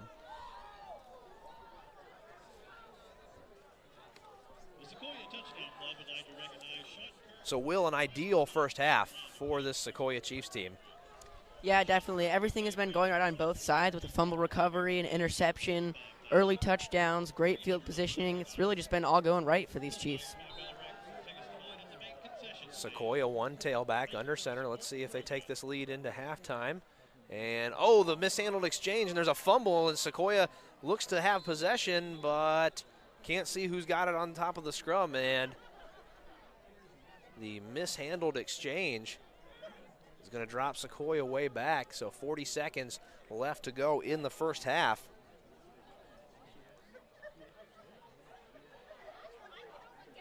And Sequoyah able to recover the ball after what looked like they were going to have a turnover in their own end of the field.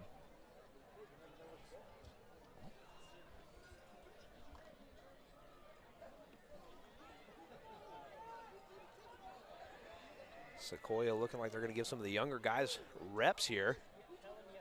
Mitchell motions across the slot, and he's going to try and find the edge, and he does, and he gets about 10 yards there, but not going to be good enough for the first down. But that'll do it for the first half. So from Skip Pope Stadium, Will, your score at the end of the half is the Sequoyah Chiefs 45 and the Centennial Knights 7. Will, a pretty ideal first half for the Sequoyah Chiefs team. Yeah, definitely. Everything went right for them. They were able to do things correctly on both offense, defense, and even special teams, too. Absolutely. So we'll see if the Chiefs can carry that momentum into the second half. Once again, fans, want to remind you that coming up right now at halftime, we're going to have an interview with the Sequoyah Chiefs athletic director. And here he comes right now. Headset. What do I need? Microphone. You can do this. You can do the headset and the microphone. It's your athletic department, sir. You can do whatever you want. Oh. Tell me what I need to do. Just put the headset on and grab that stick mic.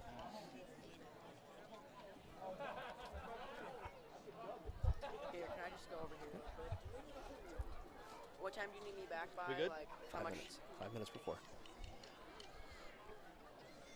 So, thanks for joining us tonight here. Pretty good first half for the Chiefs.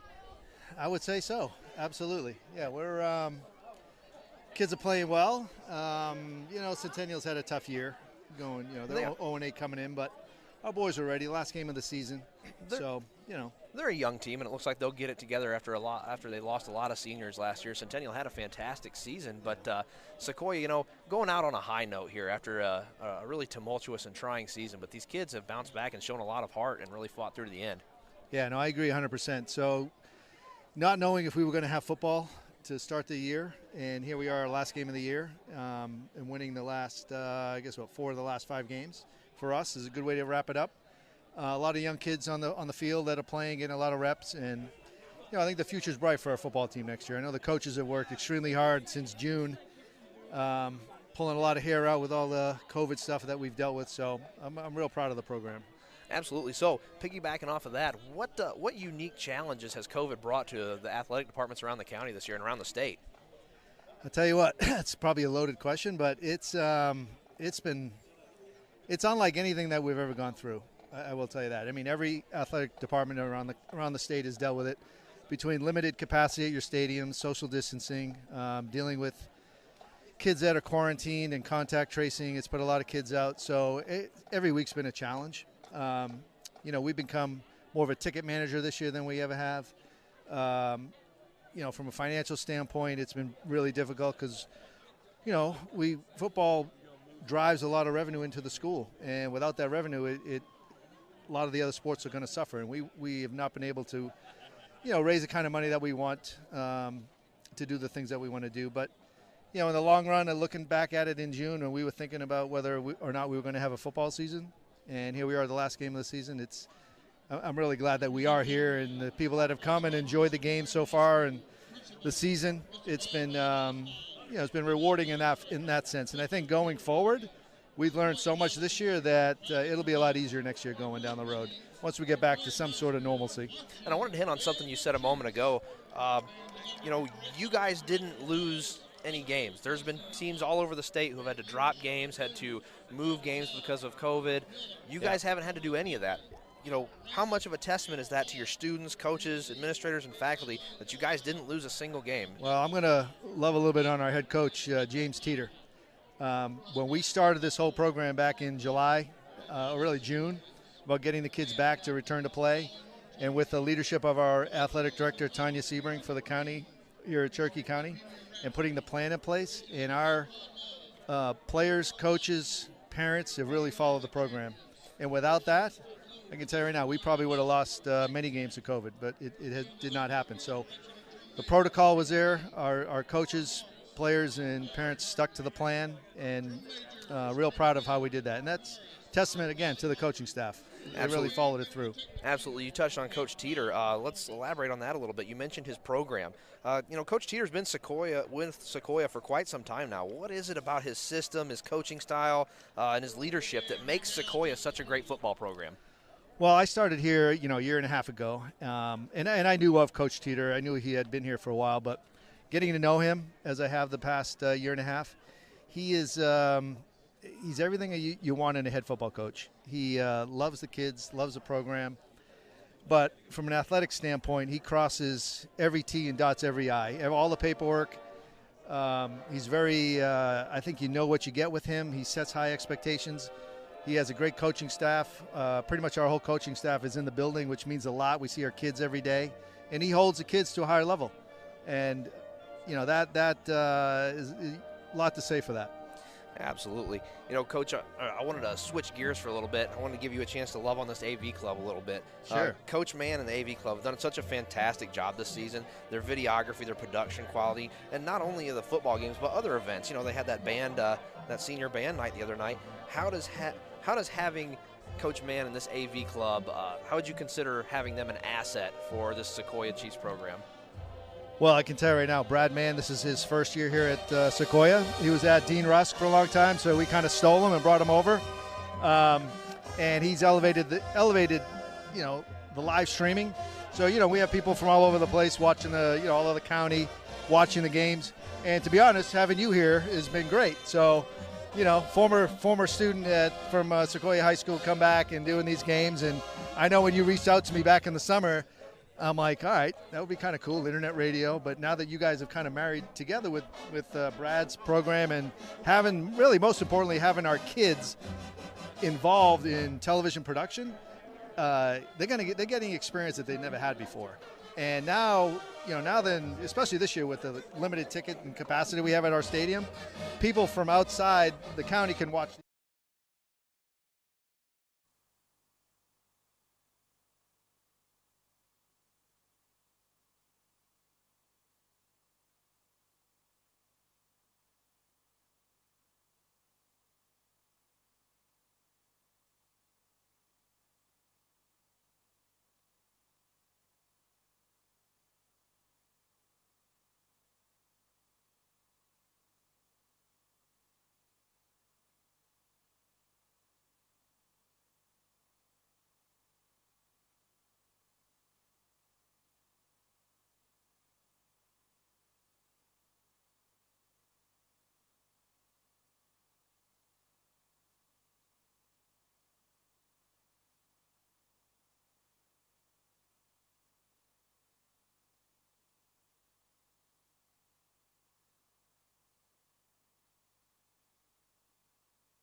Minutes and 30 seconds left to go until we come back out and start second half of play. Chiefs on top of Centennial 45-7. We're going to go ahead and take a quick break, and we will be right back just in time for the second half of this Region 7 6A contest between the home team Sequoyah Chiefs and the visiting Centennial Knights. We'll be back in just a moment.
creep up on kickoff for the second half. Will, why don't you go ahead and throw some love out to our sponsors, and we will throw it over to you.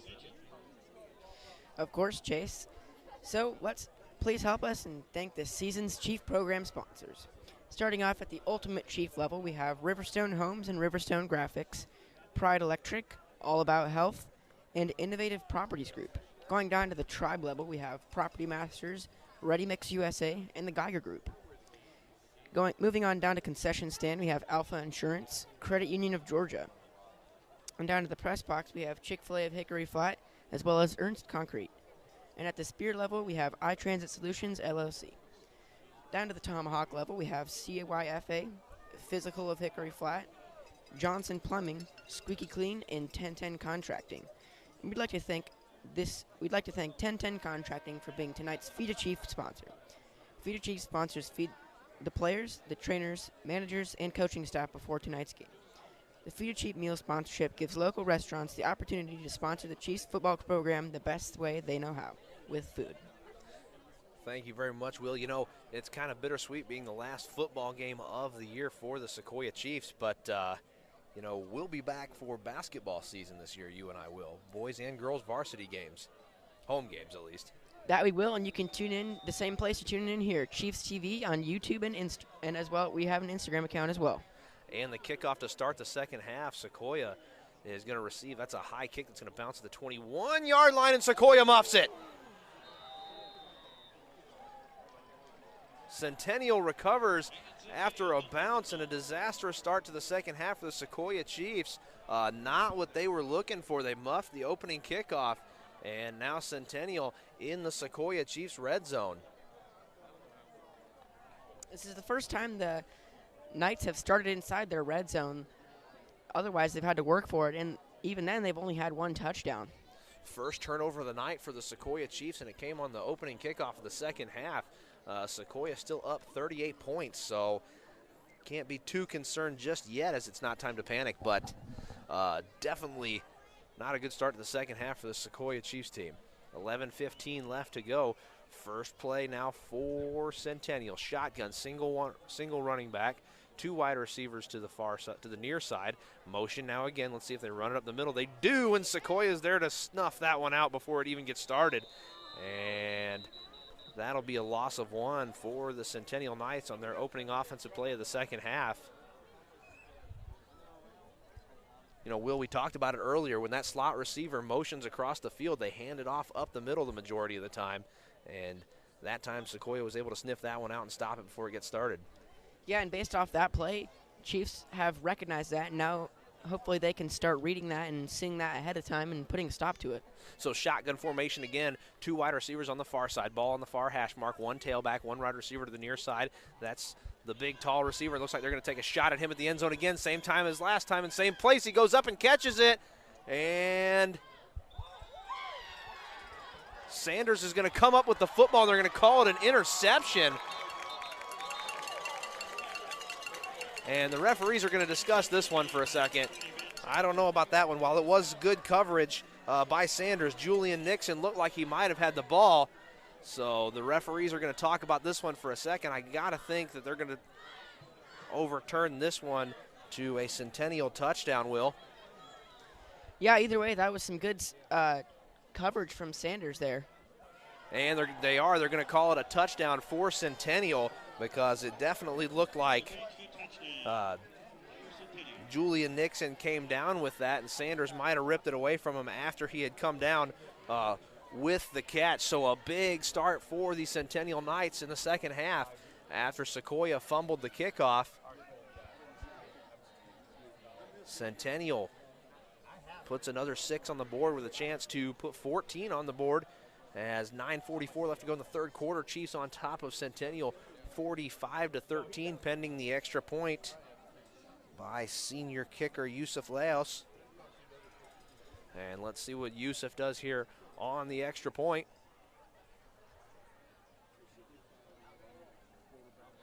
You know, Julian Nixon, a very tall, very athletic wide receiver for the Centennial Knights. So no shame getting beat there. He's definitely taller than anyone in the Chiefs secondary covering him. So when it comes to jump balls, you just kind of have to throw it up to him and let him do his job. Absolutely. So snaps good, holds good, kick is up, and it goes off the uprights. So extra point is no good by Yusuf Laos, the senior kicker from Centennial, number 99. And the score is going to stay at 45-13 with 9:44 left to go in the third quarter. So we'll see if this kickoff goes a little better for the Chiefs than the last one did, Will. Yeah, not an ideal start to the second quarter, but at least they were, or the second half, excuse me, but at least they were able to not have Centennial score that extra point. Got to take it any way you can get it. So the Chiefs come back out onto the field, and it looks like Bedsel and Blackman back to receive the kickoff once again. Now, last time Centennial kicked off to the Chiefs, they tried to sneak an onside kick by us. Let's see what they do this time. See if they actually boot it down the field or if they try some more trickeration. Sequoyah playing up a little bit on coverage, or on return team.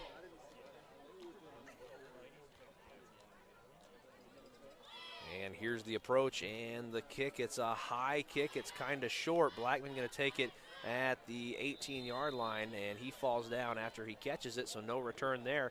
So the Chiefs going to start from inside their own 20 with 9:32 left to go in the third quarter. Sequoyah still on top of Centennial, 45-13.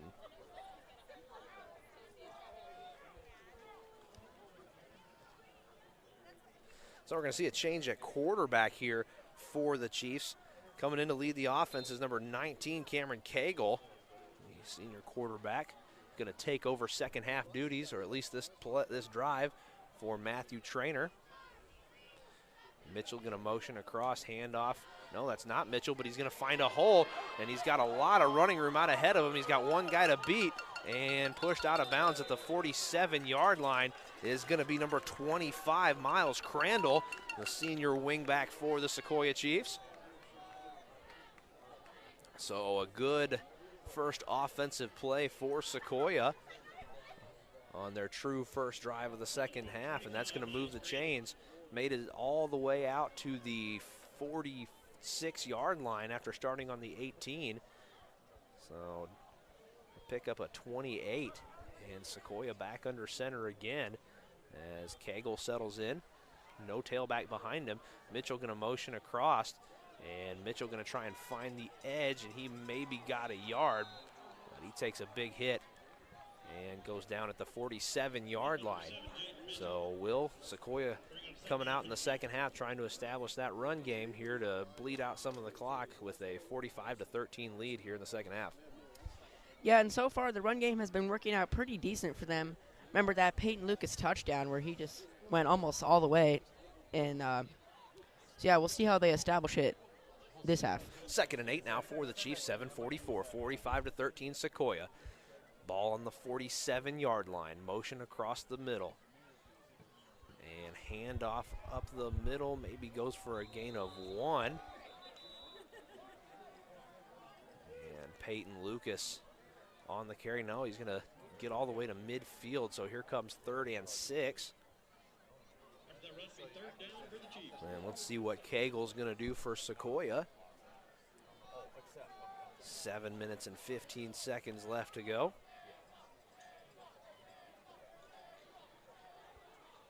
Borden on the near side.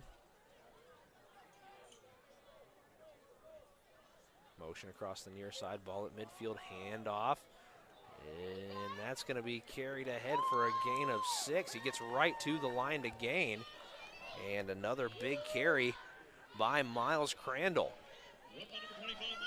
So Miles Crandall going to move the sticks for the Sequoyah Chiefs.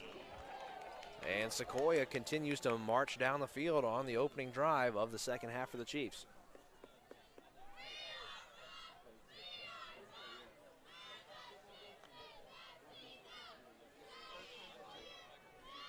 Cagle settles in under center. One tailback, two wingbacks, a traditional wing T formation for the Chiefs.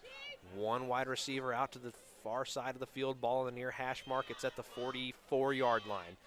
Mitchell going to motion across the field, hand off to Lucas. He stumbles a little bit, but he finds a little bit of room, and he's going to pick up about 3 yards. So 2nd and 7, maybe 2nd and 6 coming up for the Chiefs. 6 minutes left to go in the third quarter. I think we got a running clock now because we haven't seen it stop yet. 45-13, the current score here from Skip Pope Memorial Stadium. And Will, a heavy and healthy dose of the Sequoyah run game here on their opening drive. Under center now is Cagle. Peyton Lucas, the running back behind Cagle.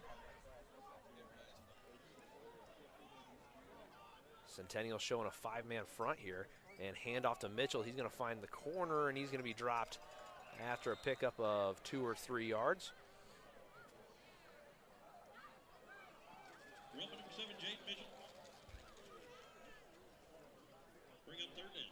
So 3rd and 5 coming up for the Sequoyah Chiefs. 5:10 left to go in the third.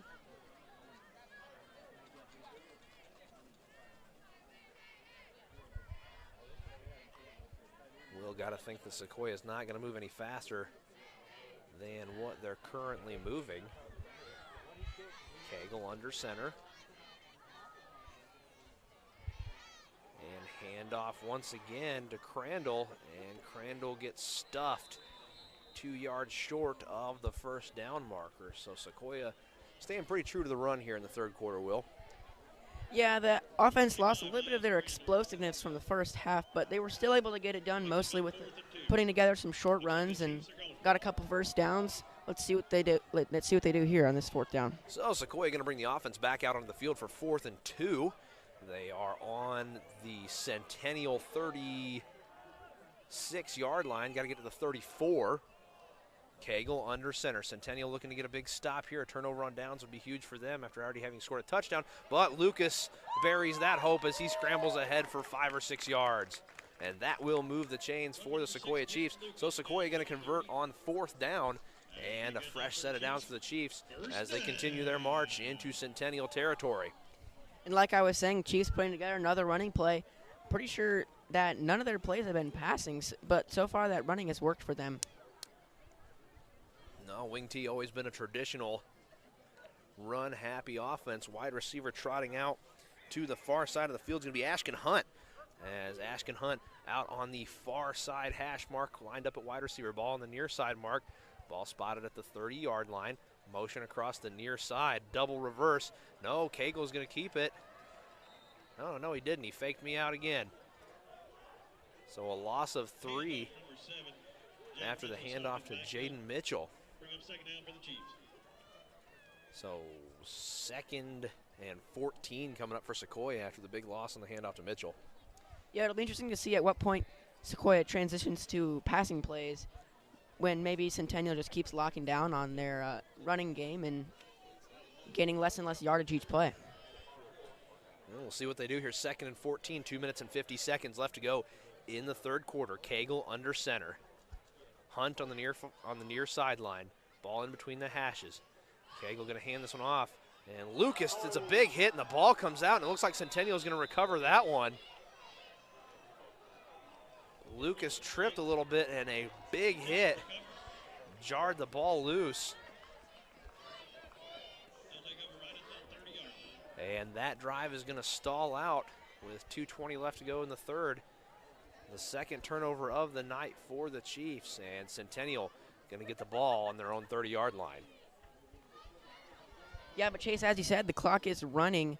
So, honestly, that Centennial turnover might not do much for them as they are still down by 32 points here. But out trots that offense. They'll give it the old college try. And here comes the freshman Tyler Lascaris, who's got 2 touchdown throws on the night to Julian Nixon. And what an asset he has in Julian Nixon, a running back that tall. And we got something interesting here as we have an offensive lineman lined up as an eligible receiver. And the pass goes just over Julian Nixon. Correction, that's not an offensive lineman. That was Julian Nixon. Yeah, it just shows you how big he is. And even on that touchdown, I mean, he was double coverage, but he still managed to rake that thing in. 6'4", 215 pounds. You know, that's Tennessee's really getting an asset in the incoming freshman for next year with Julian Nixon just able to go up and pull that ball out of the air. So shotgun formation for Centennial, 2nd and 10 after the pass to Julian Nixon falls incomplete as it sailed over his head. Shotgun snap again, handoff up the middle, shaking off some arm tackles, and that's good for a gain of 7.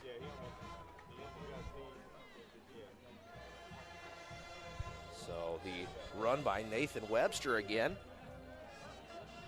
makes this 3rd and short for Centennial as the closing seconds of the 3rd quarter are upon us.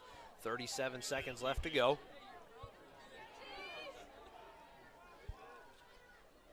Three wide receivers, 1 running back. Here comes the motion from the slot. Once again, handoff up the middle, and a big hit to bring Webster down.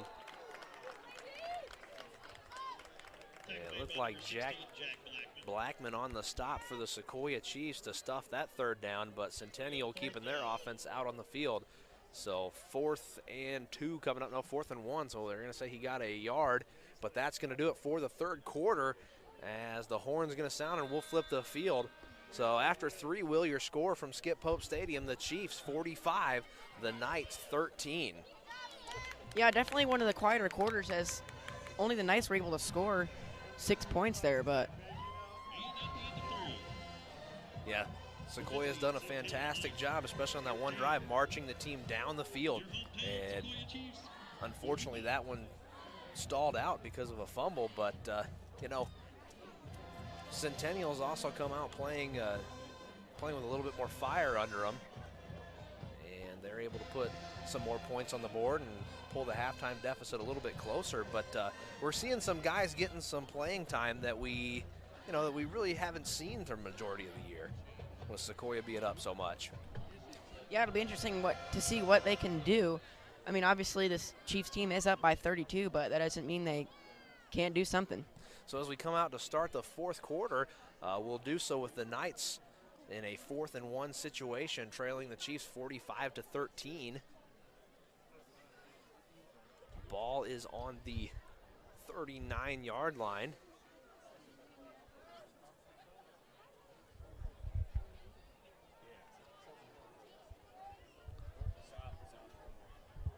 So ball's on the 39-yard line. They got to get to the 40. So big 4th down here for this Chiefs defense.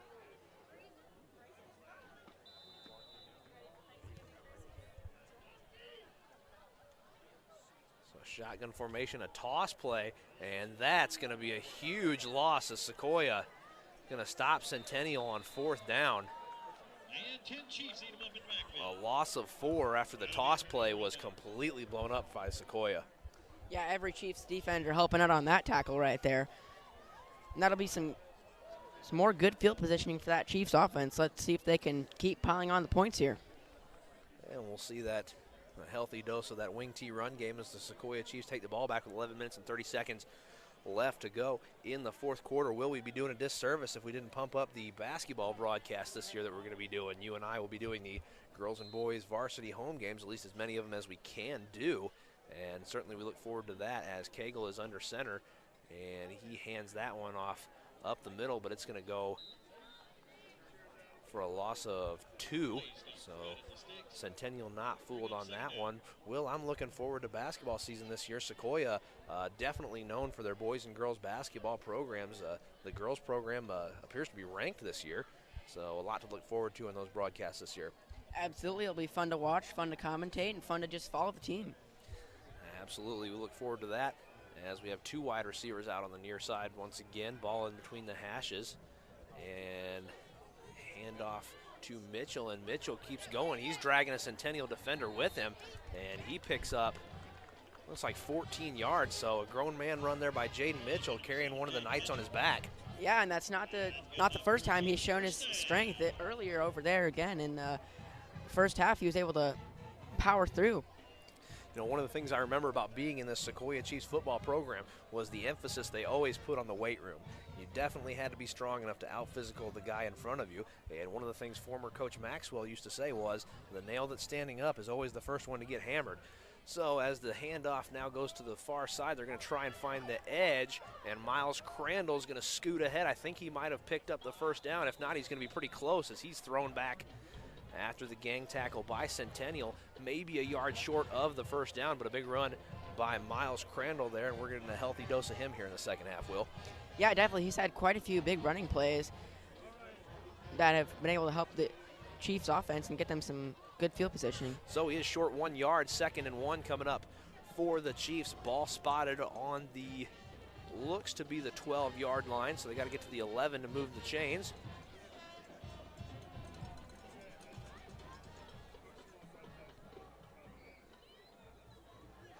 So Cagle under center. Motion to the near side of the field, going to be handed off to Mitchell. Mitchell's got some room to work, and he's going to run into the end zone for a Sequoyah Chiefs touchdown. And Jaden Mitchell finds some running room and puts some more points on the board for the Sequoyah Chiefs.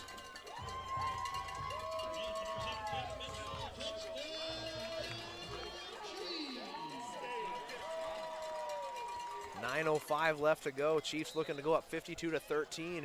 Pending the Zarita extra point. Nope, we got a change in kicker, as that's going to be Lucas Klarhout.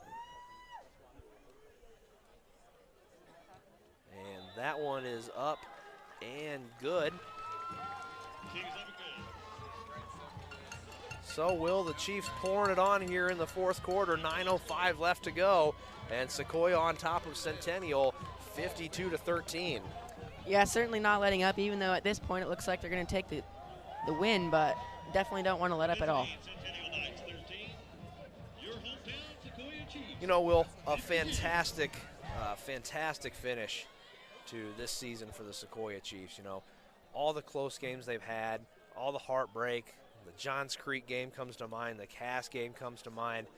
The fact that they're not going to have a postseason this year. What a send-off for this senior class for the Sequoyah Chiefs. Yeah, absolutely. A lot of positives to take away from not only this game, but the last few games, as defense and offense have really just been working together and helping the Chiefs get some W's. You know, definitely tons to build on here as this game continues to trend towards being significantly out of reach, with the Chiefs up 52-13. You know, a lot to draw positive for Centennial as well, as this kickoff is going to go back into the end zone for a touchback. You know, this Centennial team, they're very young. You know, freshman quarterback right now, freshman running back. But they've been doing a good job. They've hung 13 points here, and they've been creating some space on that offensive line for their running backs to run through. Certainly Nathan Webster's done a fantastic job tonight. Tyler Lascaris has had some fantastic throws to the end zone, and finding Julian Nixon for these 2 touchdown receptions. So they've got plenty to build on as well and to look forward to next year. But all Sequoyah tonight as we're closing in on the final moments of the Sequoyah Chiefs football season. Yeah, and as you said, even though they're losing by quite a bit, they did manage to put up a couple scores, which shows that they're able to stay with these teams. Shotgun snap thrown towards the sideline. Wide receiver wasn't even looking, and that one's going to sail out of bounds. You know, Will, we'd be remiss once again if we didn't mention all the people who help cover Cherokee County football. Not just the Sequoyah Chiefs, but people like, like Patrick O'Shea, writes for the Cherokee Tribune, does a fantastic job of keeping stats that we can use for game prep every single week. So we want to thank him for everything that he does, and hopefully we may be able to get him on a basketball halftime interview sometime this year. I want to thank the guys over at Cedarwood Tavern for helping promote our games and our broadcasts. I want to thank Coach Mosley, Arthur Mosley, for helping make the connection here. That even made some of this possible. Shotgun snap, now the end around, and a big hit at the 21-yard line by Joseph Silva. Big tackle by number 22, Joseph Silva, look out. What a calamity there on the hit by Silva. 3rd and 9 coming up for Centennial. Joseph. Yeah, and I think another person we can thank is Coach Mann, obviously. He's the one who helps us do these broadcasts, so without him, we wouldn't be able to be talking to you and bringing you this game. Absolutely. Coach Mann and that AV club for Sequoyah, you guys have done a fantastic job. Your production quality has been, second to none. I think we have one of the best broadcasts in the county, and one of the best broadcasts in 6A, and that is a tribute to Coach Mann and all these kids who work very hard during the week in his class. Blitz coming on the snap, and he's going to be sacked at the 8-yard line, so a huge sack for the Sequoyah Chiefs defense, as that's number 24, Nathan Pruitt, on the sack for the Chiefs. And Sequoyah continuing to cause problems in the backfield for Centennial.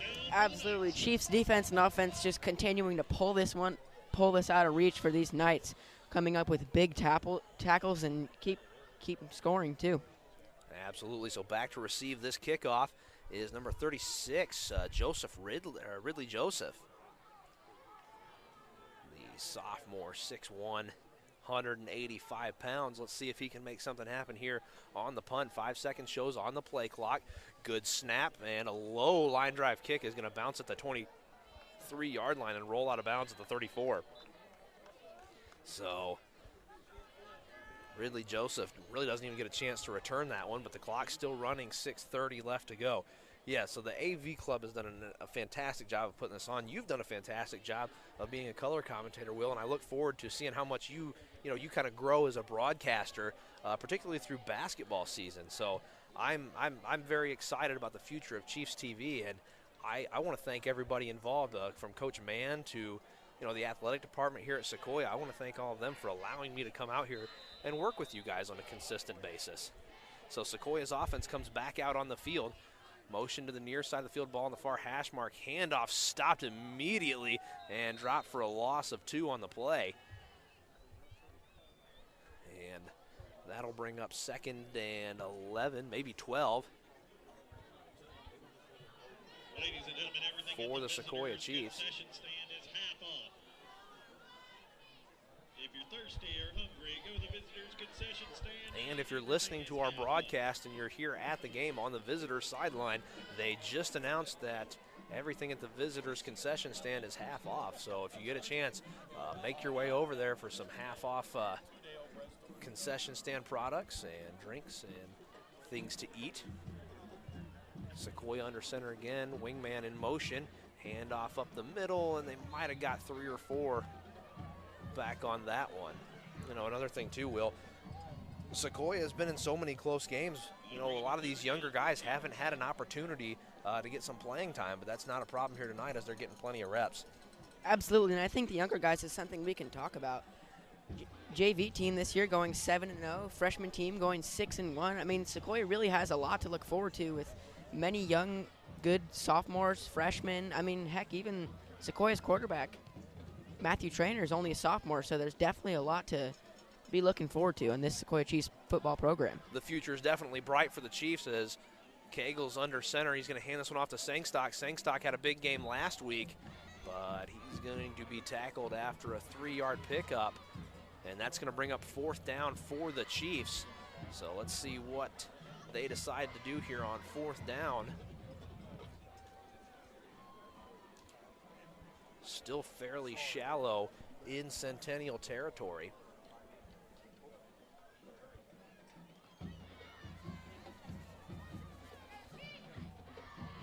One receiver to the far side. That's going to be Hunt again. Sequoyah going to go for it. 4th and long. Looks like they got to get 6 yards. And they are going to be maybe a yard short. So a turnover on downs here late in the 4th quarter. 3 minutes and 43 seconds left to go. Sequoyah still on top of Centennial, 52-13. But a turnover on downs. And, Will, I think we're just going to see this clock run until it finally strikes midnight and we're done for the season. Yeah, and it will certainly be sad to see, but I think the Chiefs can really, like we've been saying, take a big positive as a big win over these Centennial Knights will be something they can really take away from the season. Absolutely. So Sequoyah going to go back out on defense now. Clock continues to run. 3 minutes and 5 seconds left to go. Sequoyah 52, Centennial 13. I want to shout out to, we touched on this in the halftime interview with Coach V, the athletic director.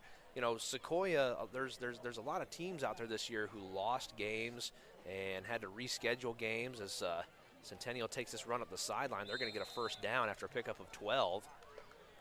and actually pick up a 13. They're going to be stopped at the 37-yard line. We talked about this with Coach Veter in the halftime interview. You know, Sequoyah didn't lose any games. Sequoyah didn't have to cancel any games. Sequoyah and this Chiefs program has done a fantastic job of keeping up with all the COVID-19 protocols so we could keep coming back here and calling football games. And Coach V really attributed that to Coach Teeter, and a fantastic job him and his staff have done of making sure these COVID-19 protocols are in place and keeping everybody accountable.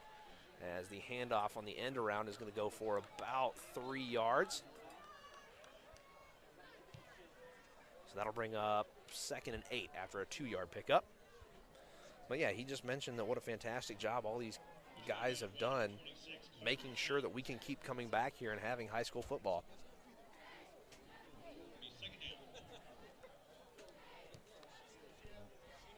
So 1:45 left to go.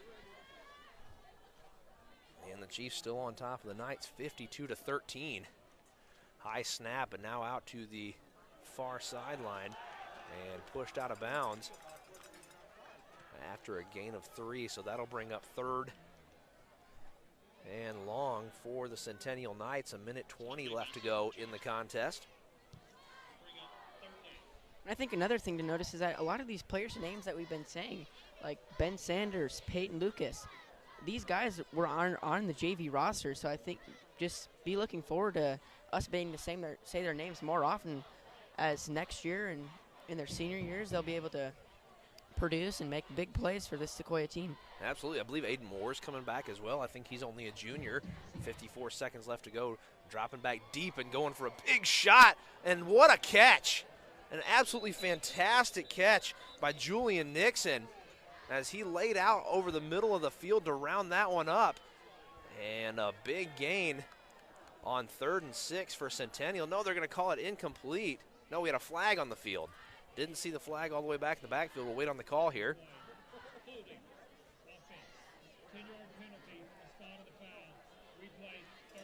So holding on Centennial, that's a shame too, Will, because that looked like a fantastic catch by the future Tennessee Volunteer, Julian Nixon. Yeah, definitely, and it's sad to see a great player like Julian Nixon have to go through a loss like this and a season like this, honestly. I think going and playing in Knoxville takes some of the sting off of that, but Centennial, like we said, Centennial did a fantastic job last year, and they're so young. They've got so much to look forward to. Their quarterback can definitely sling the ball, and Webster looks like he's going to be a shifty wide receiver. Another shot downfield, and just beyond the reach of the wide receiver. So 30 seconds left to go as the clock continues to wind because of the score. But, you know, he's got an arm there. He just threw it from the 25-yard line to the opposite 30. So he's definitely got some mustard on that arm for a freshman, and they've got a lot to look forward to. Yeah, exactly. Going off what you were saying, both teams can bring a lot out of this season, despite it being a season that wasn't necessarily what they wanted. Absolutely, and that'll do it for the game here tonight. Will the Sequoyah Chiefs win their season finale? They beat all the Fulton County team schools they played except for Johns Creek, which I believe is a Gwinnett County team. But anyway, no, they're a Fulton County team. But anyway, Sequoyah finishes the year on a 4-1 run. The only loss in their last 5 games was to the eventual region champion River Ridge, and they come away with a huge win tonight, 52-13, on the final game of the season. Yeah, and the Chiefs, although not going to the playoffs, can definitely end the season on a big high note, and that's good to see for this team, especially after going 0-5, and they just really come back, and it's good to see that happen to a team like this. You know, as we close here, Will, we want to go ahead and thank all the fans for joining us tonight here on Chiefs TV, and want to remind you, we will be back for basketball season, and we're certainly looking forward to that. And what a wild and fantastic football season it's been. It's unfortunate there's no postseason, but going out on a high note here tonight, winning 52-13. We want to thank the first responders who are out here tonight. We saw Station 23 down in the corner of the end zone. We thank them for coming out every single home game. We want to thank everybody for showing up in person, and we want to thank all the hardworking people at the AV Club, the administrators, the coaches, and the staff who helped make this possible. And Will, you know, I'm sad that we're not going to be in the playoffs, but I definitely look forward to basketball season, and I think we're going to have a great year this winter. Absolutely. The athletic season is not over, and you can catch us on the same channel, Chiefs TV. Watch all the home basketball games, girls and boys. So we look forward to having you there. Well, that'll do it, Chiefs fans. Your final score from Skip Pope Memorial Stadium tonight here in Canton, Georgia. The Sequoyah Chiefs finished the season on a high note with a 52-13 win over the Centennial Knights. Thank you, and have a fantastic evening.